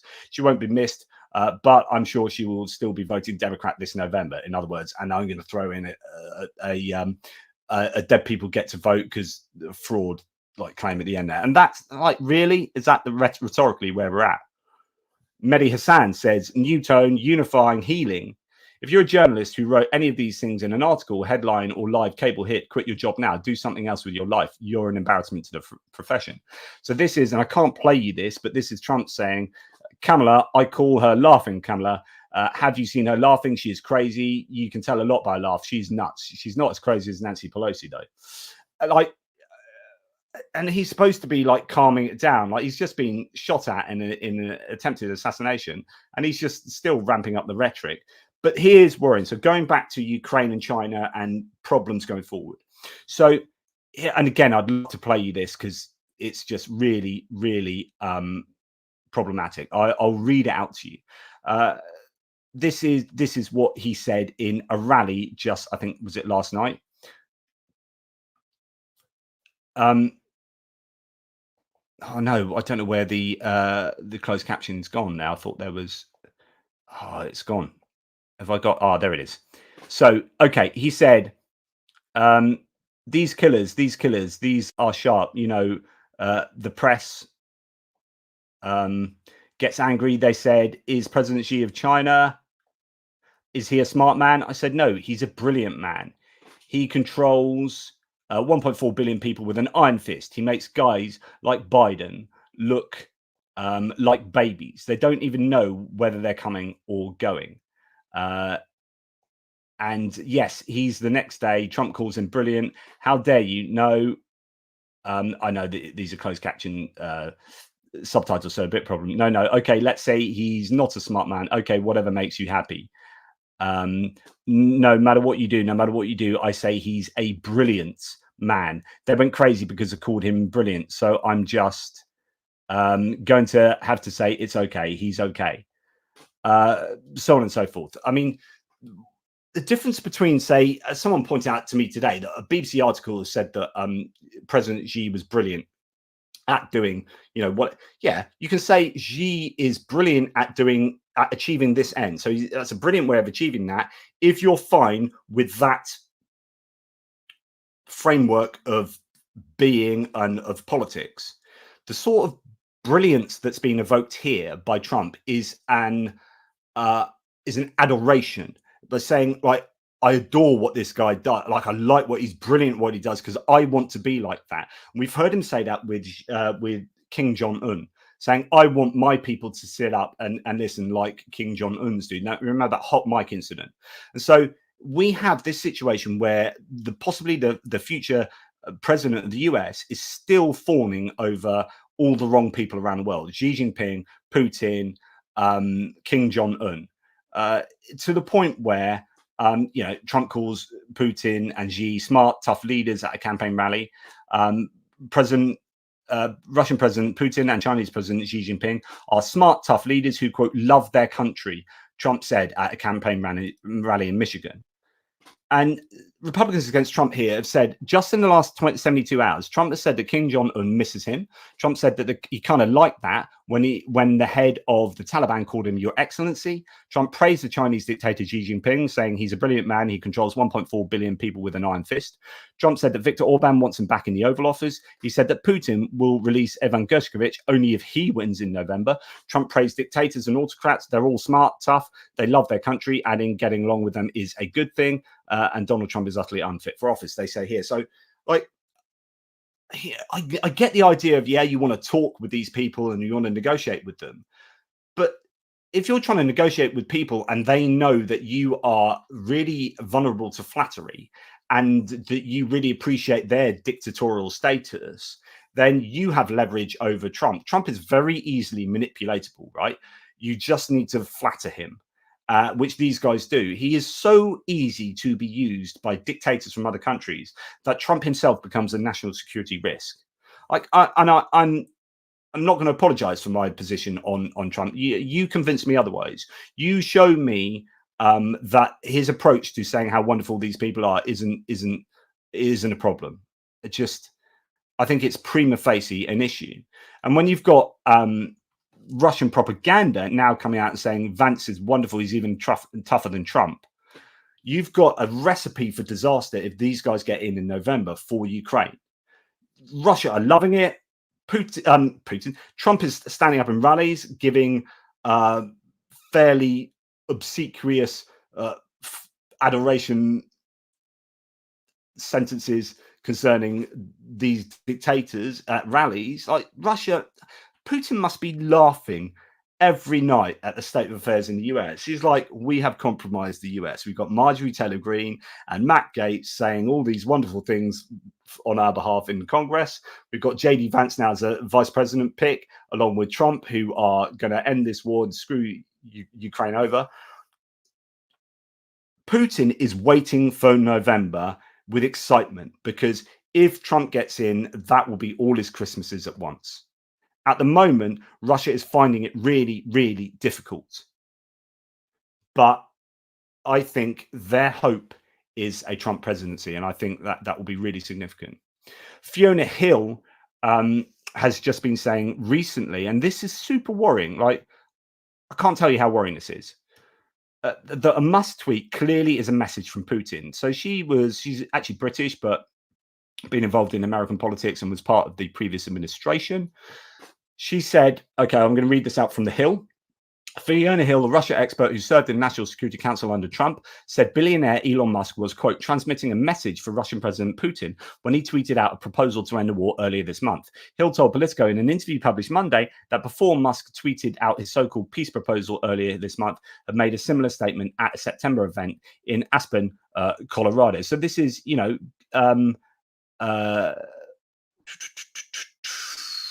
yes. So this is going back to 2022. I was just trying to find a date there. So just to remind you that this is a guy who's paying $45 million a month to Trump's campaign. And back when he gave that peace, remember that peace proposal, and he was referring to polling that data that was supposed to represent Russian beliefs, but then he cherry picked data from like a point in time that was like the Russian referendums that they'd done themselves in occupied territories of Ukraine, etc., or something like that. He got the timing, completely cherry picked his data to try and support his arguments. But we need to remind ourselves that the person that is supporting Trump financially to the tune of $45 million a month was supposedly saying things that were directly from the Kremlin, essentially. She explained to Politico that Putin often uses various trusted intermediaries, including all kinds of business people. Quote, I had intermediaries sent to discuss things with me while I was in government, she told Politico. This is classic Putin play. It's just fascinating, of course, that it's Elon Musk in this instance, because obviously Elon Musk has a huge Twitter following. Earlier this month, again, this is 2022, Musk tweeted out a poll asking his more than 100 million followers to weigh in on his peace proposal, which drew the rebuke of Ukrainian officials and US lawmakers after the billionaire suggested Ukraine give up the Crimean Peninsula, which Russia illegally annexed in 2014. He also suggested new elections be held under UN supervision in 4 recently annexed eastern regions, Luhansk, Donetsk, Kherson, and Zaporizhia. Ukraine has vowed to reclaim all of its illegally annexed territory. Musk's poll ended with 59% of users against and 40% in support, with more than 2 million respondents. Ian Bremmer, the president and founder of political consulting firm Eurasia Group, said last week that Musk told him he had spoken to Putin and knew that what Russia's red lines were. Musk replied that, quote, nobody should trust Bremmer. I've spoken to Putin only once, and that was about 18 months ago. The subject matter was space, Musk said in another tweet. So on and so forth, all this kind of carry on. He's got a long-standing reputation in Russia through Tesla, the SpaceX space programs, and also through Starlink. He's one of the most popular men in opinion polls in Russia, said Hill.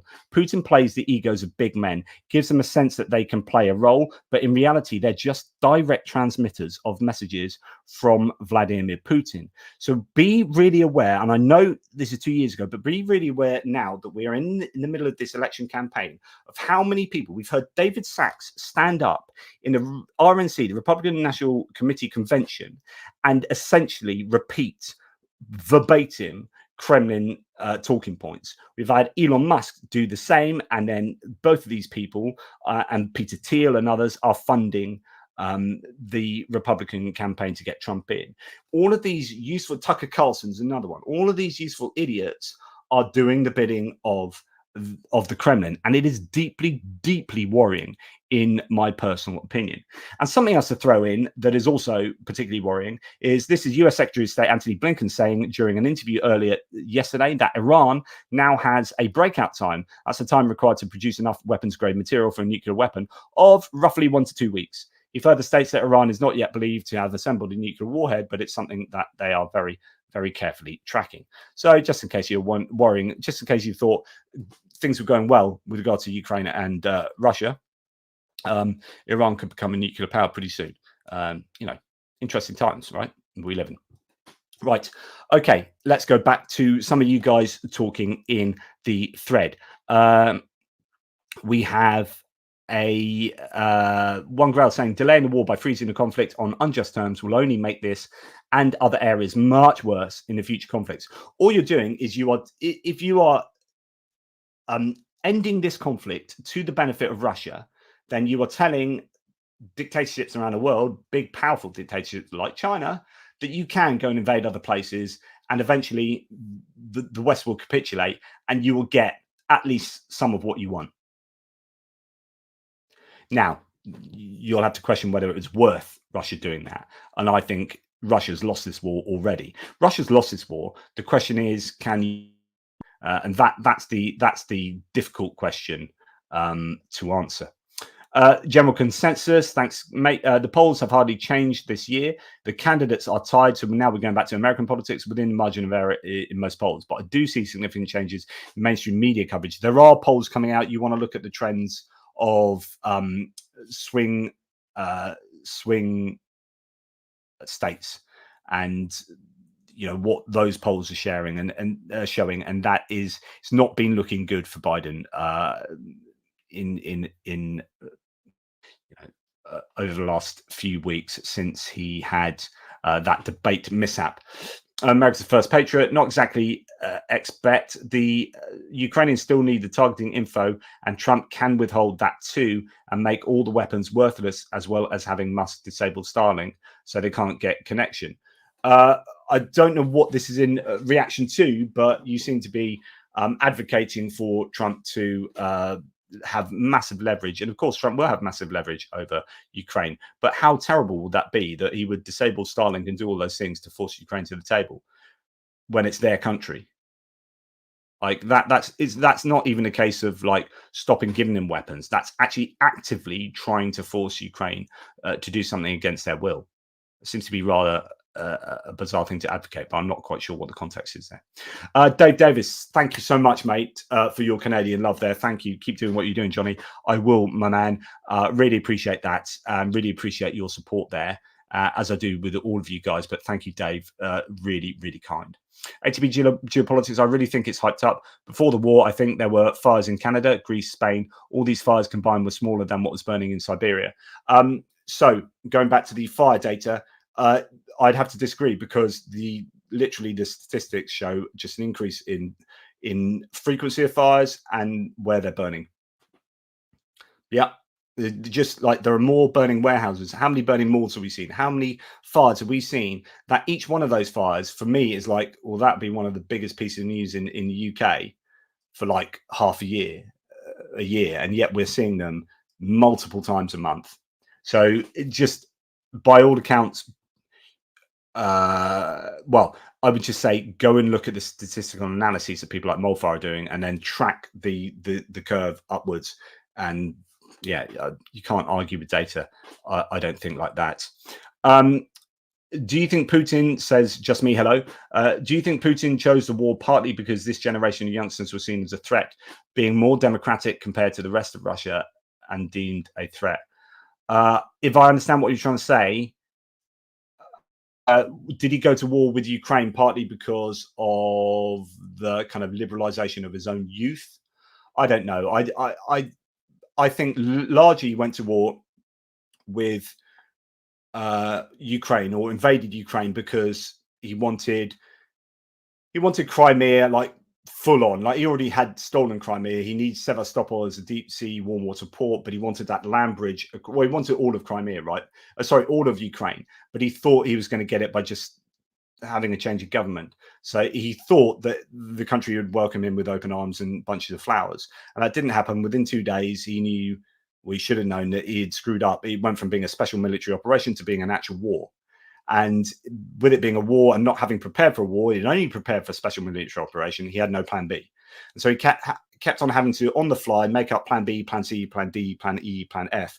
And it got smaller and smaller until it's like, well, let's take Bakhmut. That'd be kind of our next plan. But in terms of like what's their maximalist plan still, I don't know. I guess they would like to take a land bridge to all the way to Transnistria and have Odessa, Mykolaiv, and a river all under Russian control. But they're never going to get that right. That's not realistic anymore.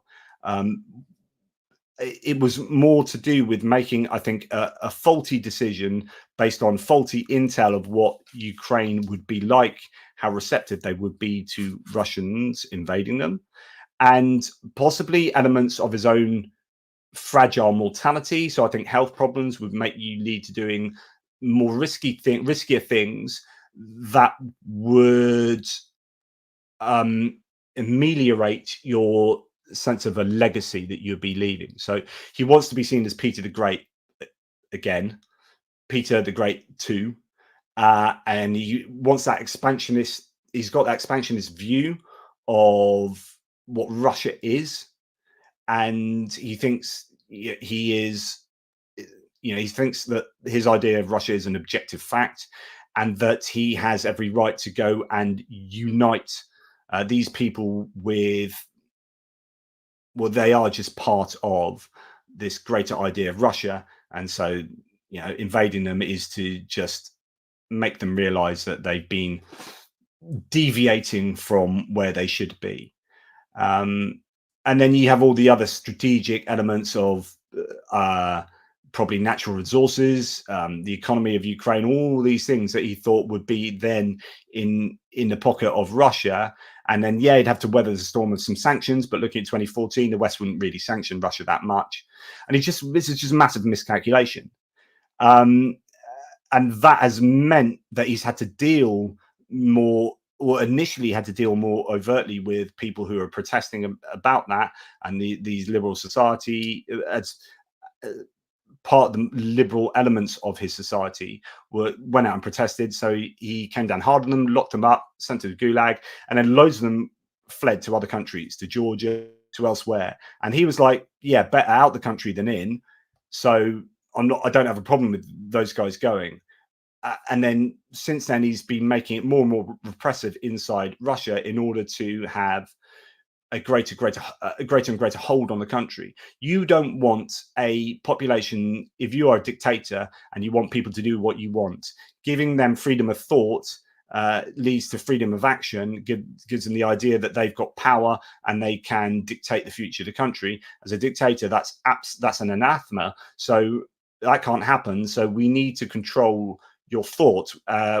We'll do that by completely brainwashing the children. So you've now got an utterly authoritarian created education, all of these curricula that have been I guess forced on the children, that will make the generate, and undoing that is going to be generational. It's going to be a huge problem. Like whatever happens in this war, like if Russia are to reintegrate into international society, you will have a generation of children that will be brainwashed, that will need to be rehabilitated educationally. So you've got this growing youth that is going to be really easily manipulated. And you've probably got an older core set of people that are easy to manipulate, because the older you get, kind of the more right wing you get and the more conservative you get. And so therefore you're using the Orthodox Church to conform these people and the traditional values, and then you're trying to work that through society. And these young upstarts in that kind of section of society are who you need to control. So they're just locking most of them up, letting the others run away, and hopefully, as according to Putin, hopefully, after years and years of this happening, you get back to a kind of Soviet society that you saw in the 1960s, 70s, or whatever. It seems to be where it's going, and it's very difficult to marry that with any kind of free market capitalism as well, because you have, well, I don't know, it depends how easy it is for corporations to sell their soul to make a quick buck. So maybe it's quite easy, but you know, freedom of thought and freedom of belief and the ideas of democracy kind of go hand in hand with free market capitalism, you would think. And so I think Russia is going to find it very hard to, I don't know, to cope, to reintegrate into society without a complete and utter reset of their system at the moment. It's just, yeah, I've gone off on one there, but I don't know that that they invaded because of, you know, young upstarts, but I think they're doing a pretty good job in trying to control thought in Russia at the moment. So just a few more. I've got some private things.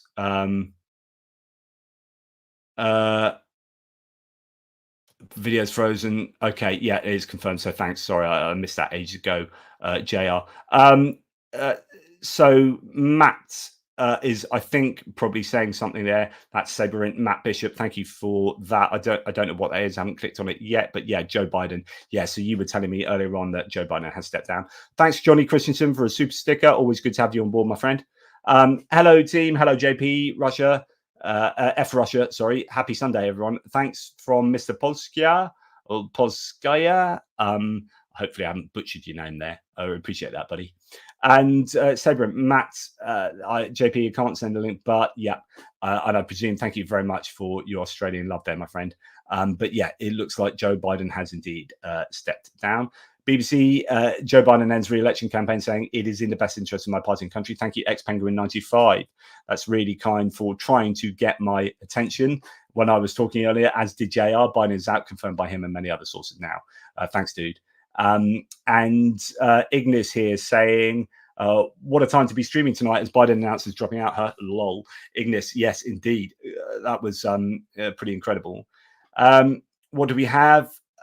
We have Cheryl Waitley saying, so far as I understand, it's perfectly legal for the delegates to vote on a candidate. So there's going to be a lot of discussion about how it works from now in terms of delegates and the DNC and voting and etc. etc. We'll talk about this as the days go by. Yes, so we have hopefully gone through that. Gifted 5 ATP Geopolitics memberships, Richard Bennett. Again, thanks, mate. I really appreciate that. Now, I don't know about this. Slightly Bartfast has said Biden has just endorsed Harris, as according to AP, Associated Press. So that is very interesting if that has happened. And indeed, Goose Springsteen says Biden has just endorsed Kamala. I understand why, but I think it's a bad choice. The problem is, Goose, and thank you for the super sticker, is that there is no one choice that will give you everything that you want. So if you looked at someone like, I don't know, Gavin Newsom, for example, you're like, well, that's not going to be easy because of this and that, and people don't like him over this, and so he'll get that area, but he won't get these people. And you look at someone like Josh Shapiro, and you're like, he'll be good, but he'll get people from swing states up there, but he might not there, and you might lose this. And then Kamala Harris, yeah, there are lots of people don't like her in this sector. So what's really important is your VP pick. What you want to do, this is kind of not what Trump did, which Trump went for Trump 2.0. Kamala Harris can't really go for Kamala Harris 2.0 because there is no version of herself that's parallel to that other decision. It's all about who will appeal to what segment of the electorate, and what you really want are the independents and the swing voters in the middle. You want the black and brown vote, so you want independents, black and brown vote, and women. Kamala Harris will hopefully, the Democrats would think, do a good job for black and brown voters and for women and reproductive rights. This is what they will be campaigning on. Is they'll be now going absolutely hard as on reproductive rights They'll be trying to sell the positives of the economy, etc., etc. But going on Project 2025 will be top of the list because that's now become one of the most hotly Googled terms. In fact, it was the most Googled term, wasn't it, or something recently? So people are worried about Project 2025, which is Trump's blueprint for his administration, done by the Heritage Foundation and but 18 of Trump's previous people. Yet he doesn't know anything about it.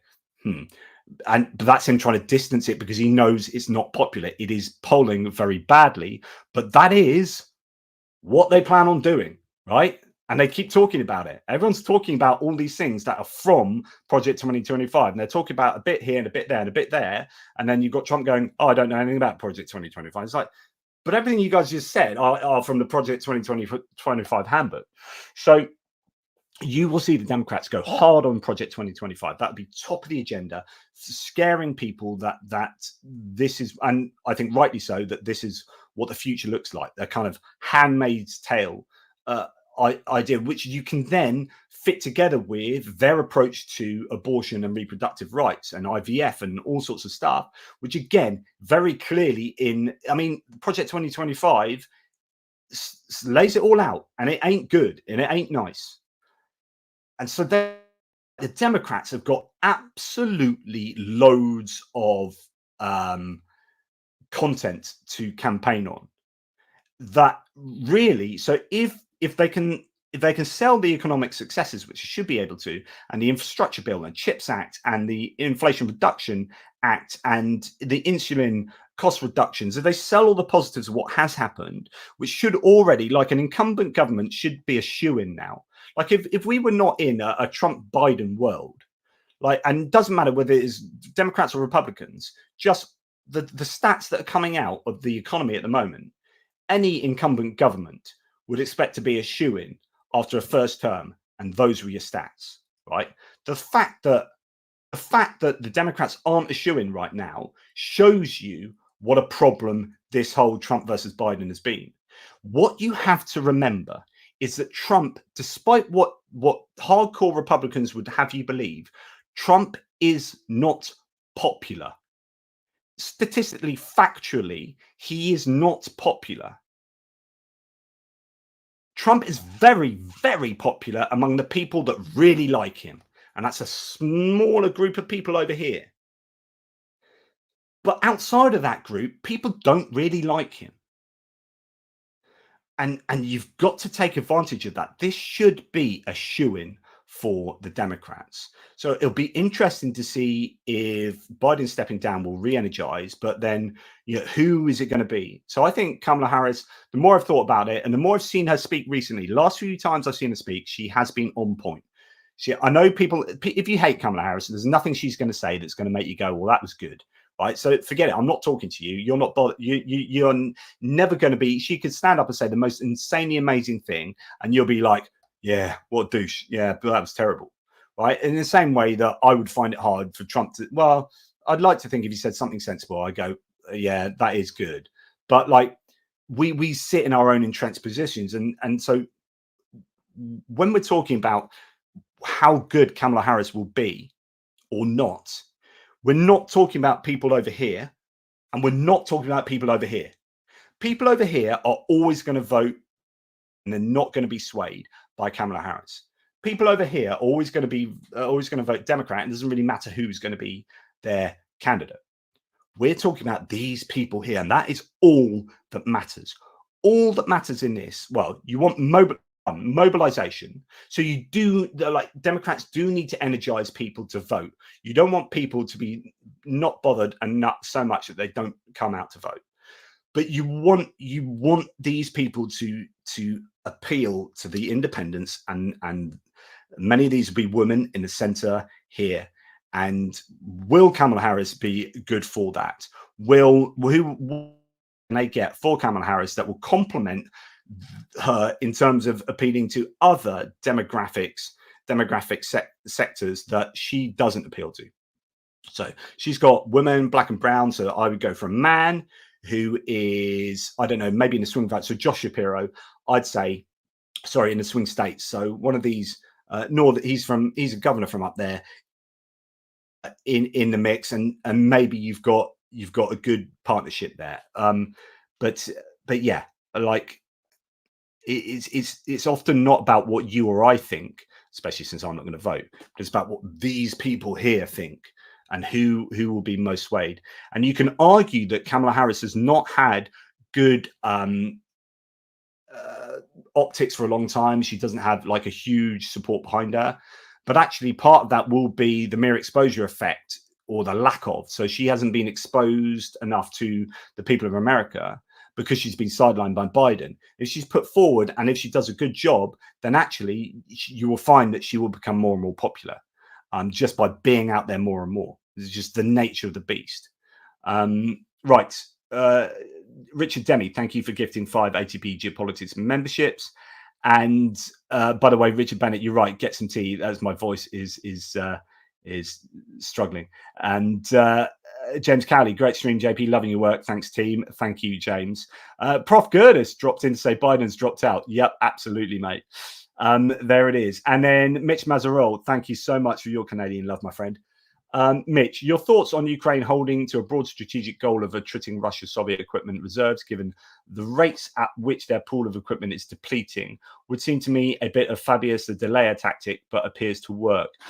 Not quite sure. So we're going back to the Ukraine war and the attrition levels at the moment. Your thoughts on Ukraine holding to a broad strategic goal of attriting Russia's Soviet equipment reserves? So Ukraine's goals might not align with what they are able to do, and what they're able to do depends on what they're being given. And at the moment, they're being given things at a slow roll, such that they can only attrit the Russians in this very slow process. But they do seem to be doing a good job of doing that, and that is being facilitated by having an asymmetry with regard to drones. The drones are now the god of war, it seems. To some extent, and you can overcome mass with provision. So where the Russians have a mass of old equipment and a mass of troops, if Ukraine can keep the asymmetry of things like drones in their favor, and when they are firing an artillery round, so if they're only firing 1 to every Russian 5 rounds, if the ratio of successful hits is in their favor, that mitigates that 1 to 5 rounds. So it takes Russia 10 rounds to hit something, and it takes Ukraine only 1 round. You know, if they're 1 for 1 or 1, whatever, they overcome a mass of whether it's troops or a mass of artillery rounds with being more precise. And precision comes down to lots of things like better barrels, better artillery ammunition. So when you look at the Russians getting hold of North Korean stuff and getting this and getting that, and having worn out barrels and etc., etc. And then it comes down to satellite imagery and drone reconnaissance and all of these components. This is why I'm so worried about China having an impact on this war by providing real-time quality satellite imagery to Russia. If Ukraine have all these advantages, which mean that, yes, they don't have as many artillery pieces, but when they do fire, they're far more likely to hit accurately, then you get a situation where they are able to overcome their disadvantages to attrit the Russians at levels that are leading them to win the attritional war, to the point that Russia break first. And I've talked about this previously, that you should not just look at this war in terms of Russia have 140 million people, Ukraine have 40 million people, or whatever the numbers you think are accurate. And therefore, Russia can just outlast Ukraine a priori because they've got more people. The threshold for Russia going, we ain't doing this anymore, that sucks, is going to be much, much higher or lower, depending on which way you see it, than Ukraine. Ukraine are fighting for their very existence. So they will be more prepared to send people to keep them from not existing. Russia is not going to not exist if they pull out of Ukraine. This is not an existential fight for Russia. So Russia have a much higher, lower threshold, whichever way you see it, for pulling out of this war because there are too many body bags. So yes, they have a massive advantage in terms of personnel, like sheer numbers of humans, but they will be far less prepared to lose, say, 50% of their young men or their men rather than Ukraine. Ukraine would more easily, and it's not easy, it's horrific, right? But Ukraine would be more prepared to, that's better phrase, more prepared to lose, let's say 20% of all their men than Russia would be prepared to lose 20% of all their men. You will have the society in Russia collapse or get up in arms at those kind of losses proportionally compared to Ukraine getting up in arms, etc., etc. And so you add all these things together, and I think the prognosis for Ukraine is better, but it does depend on them keeping that advantage in terms of precision over the Russians. I don't know that I've answered your statement or question particularly. But yeah, I'm not 100% sure where you were going, but hit me up in an email or something. Jeff Stover, a super sticker. Thank you very much, Jeff. And I guess finally, as we bring this to a close, hey JP, what post-war does Russia look like to you? It seems to me to be heading back to the Stone Age. No matter where this war goes, no matter what happens with this war, Russia, as I said, Russia has lost this war.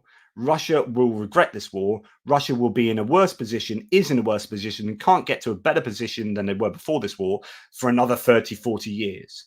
Like if you go back to, I mean, you could talk about, say, 2012, but let's go back to 2020. I mean, you'd already had sanctions from 2014, but let's say 2020, like the decision to invade Ukraine. When will Russia get to a point where they have as much international influence and as much success and as much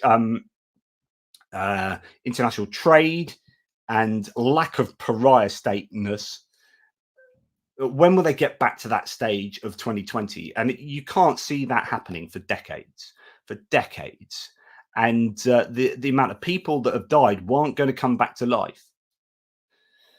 Ukraine, with the help of all those other nations, will be able to be lifted back up.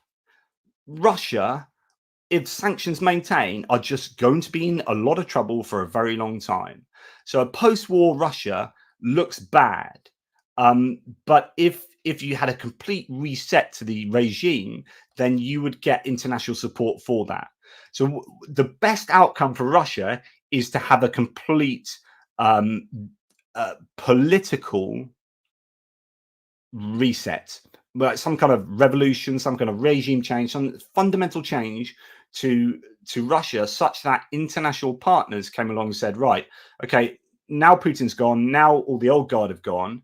We understand that you normal Russian people weren't as responsible for that war as these people. You mass brainwashing. If we support you to get back on your feet, then you could see Russia getting back to a much better position much more quickly. But if you have either a Putin regime or a similar regime taking over from Putin that isn't particularly different going forward after the end of the war, then I think Russia is screwed for a very long time. And it's not a good look. Yes. My goodness, that is a lot of talking. I hope I know the internet has been a bit funky. I'm sorry about that. I hope I've made sense, and I hope this was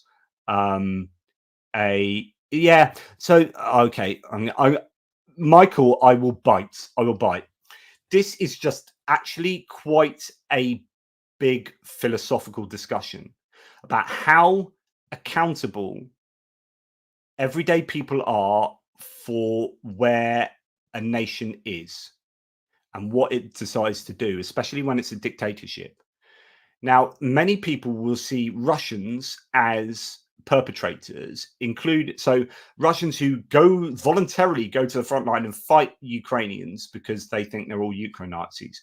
I get a little bit more philosophical here, and I say, so it's the same with the crime, right? I've written a book on free will. It's my first book. I need to rewrite it because I'm a better writer now than I was in 2011 or whenever it was. But the idea is this, that when you look at a crime, it's one thing to say, you bastard, I can't believe you murdered that person, or you robbed that house or you did this. And you can have what are called reactive attitudes, where you intuitively react with a moral dimension to what someone's done. I would probably have that in real life, but in the cold light of day, I would sit down and say, why was that person the sort of person that did that when this other person over here doesn't do that? So what's the difference between this person and that person? It's too simplistic to say it's because that guy's a bastard. Okay, why is that guy a bastard?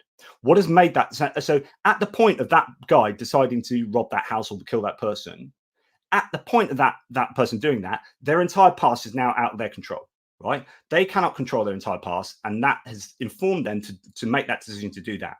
So this is why it's all to do with free will. It's whether you can ever actually freely choose to do anything, or whether you're just doing what your environment and your biology and your genes coming together make you do. And the thought experiment is to forward wind another 20 years or 20 minutes and then rewind back to that point, and would they still make the same decision? The idea is that if everything was the same in the universe, of course they're going to make that same decision.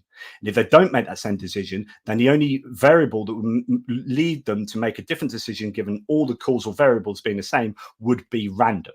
And random is not a friend of free will. So in other words, you can only make a different decision by rewinding back in time if you have a random component in your causal decision making circumstance, right? In other words, libertarian free will doesn't exist. Okay, blah blah blah. Like most philosophers deny the existence of libertarian free will. Just statistically, they do. So I think it's something like, what is it, 78% deny libertarian free will, something like that.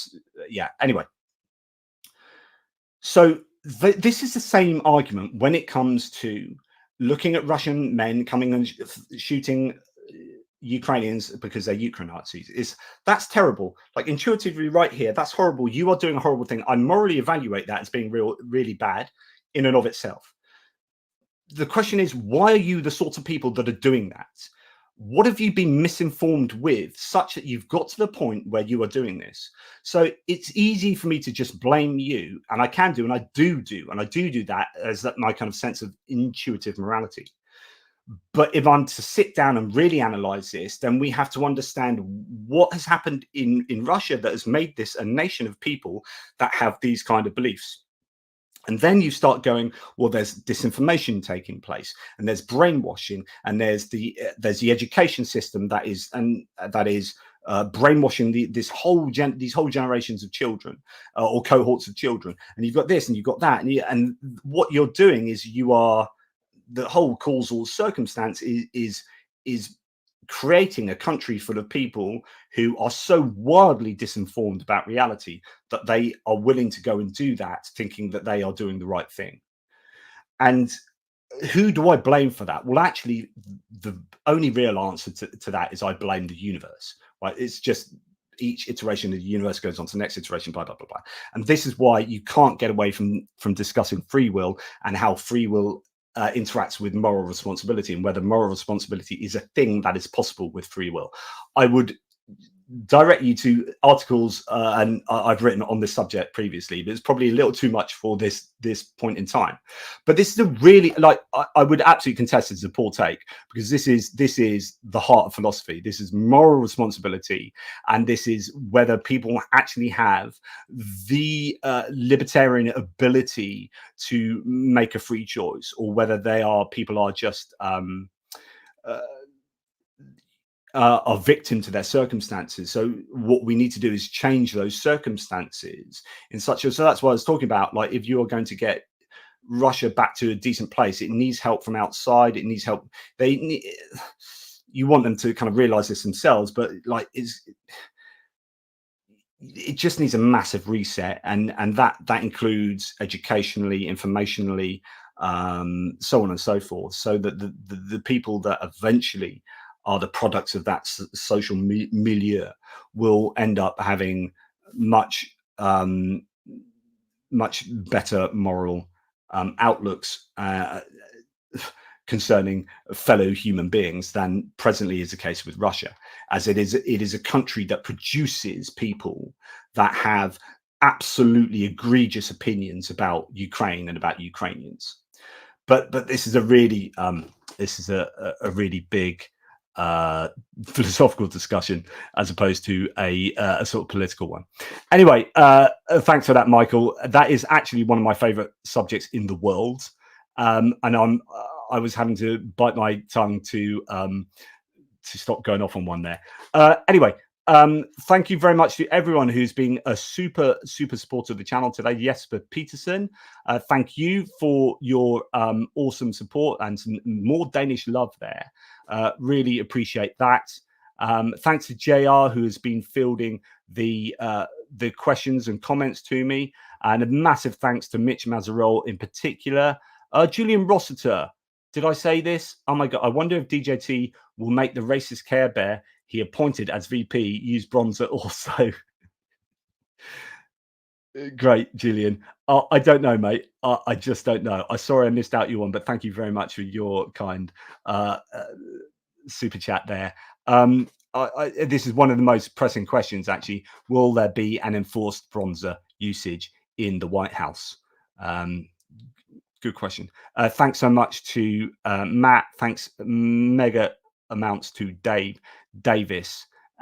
Really appreciate your support, and of course Goose Springsteen, and super kindness from Mark Gould as well. Anyway, that's enough from me, guys. You've definitely heard enough. I definitely need a drink now. I have a feeling it's going to be a cool beer in the late evening sunshine. So take care, y'all, and I will speak to you soon. And of course, Biden is gone. This is going to be a very newsy week or 10.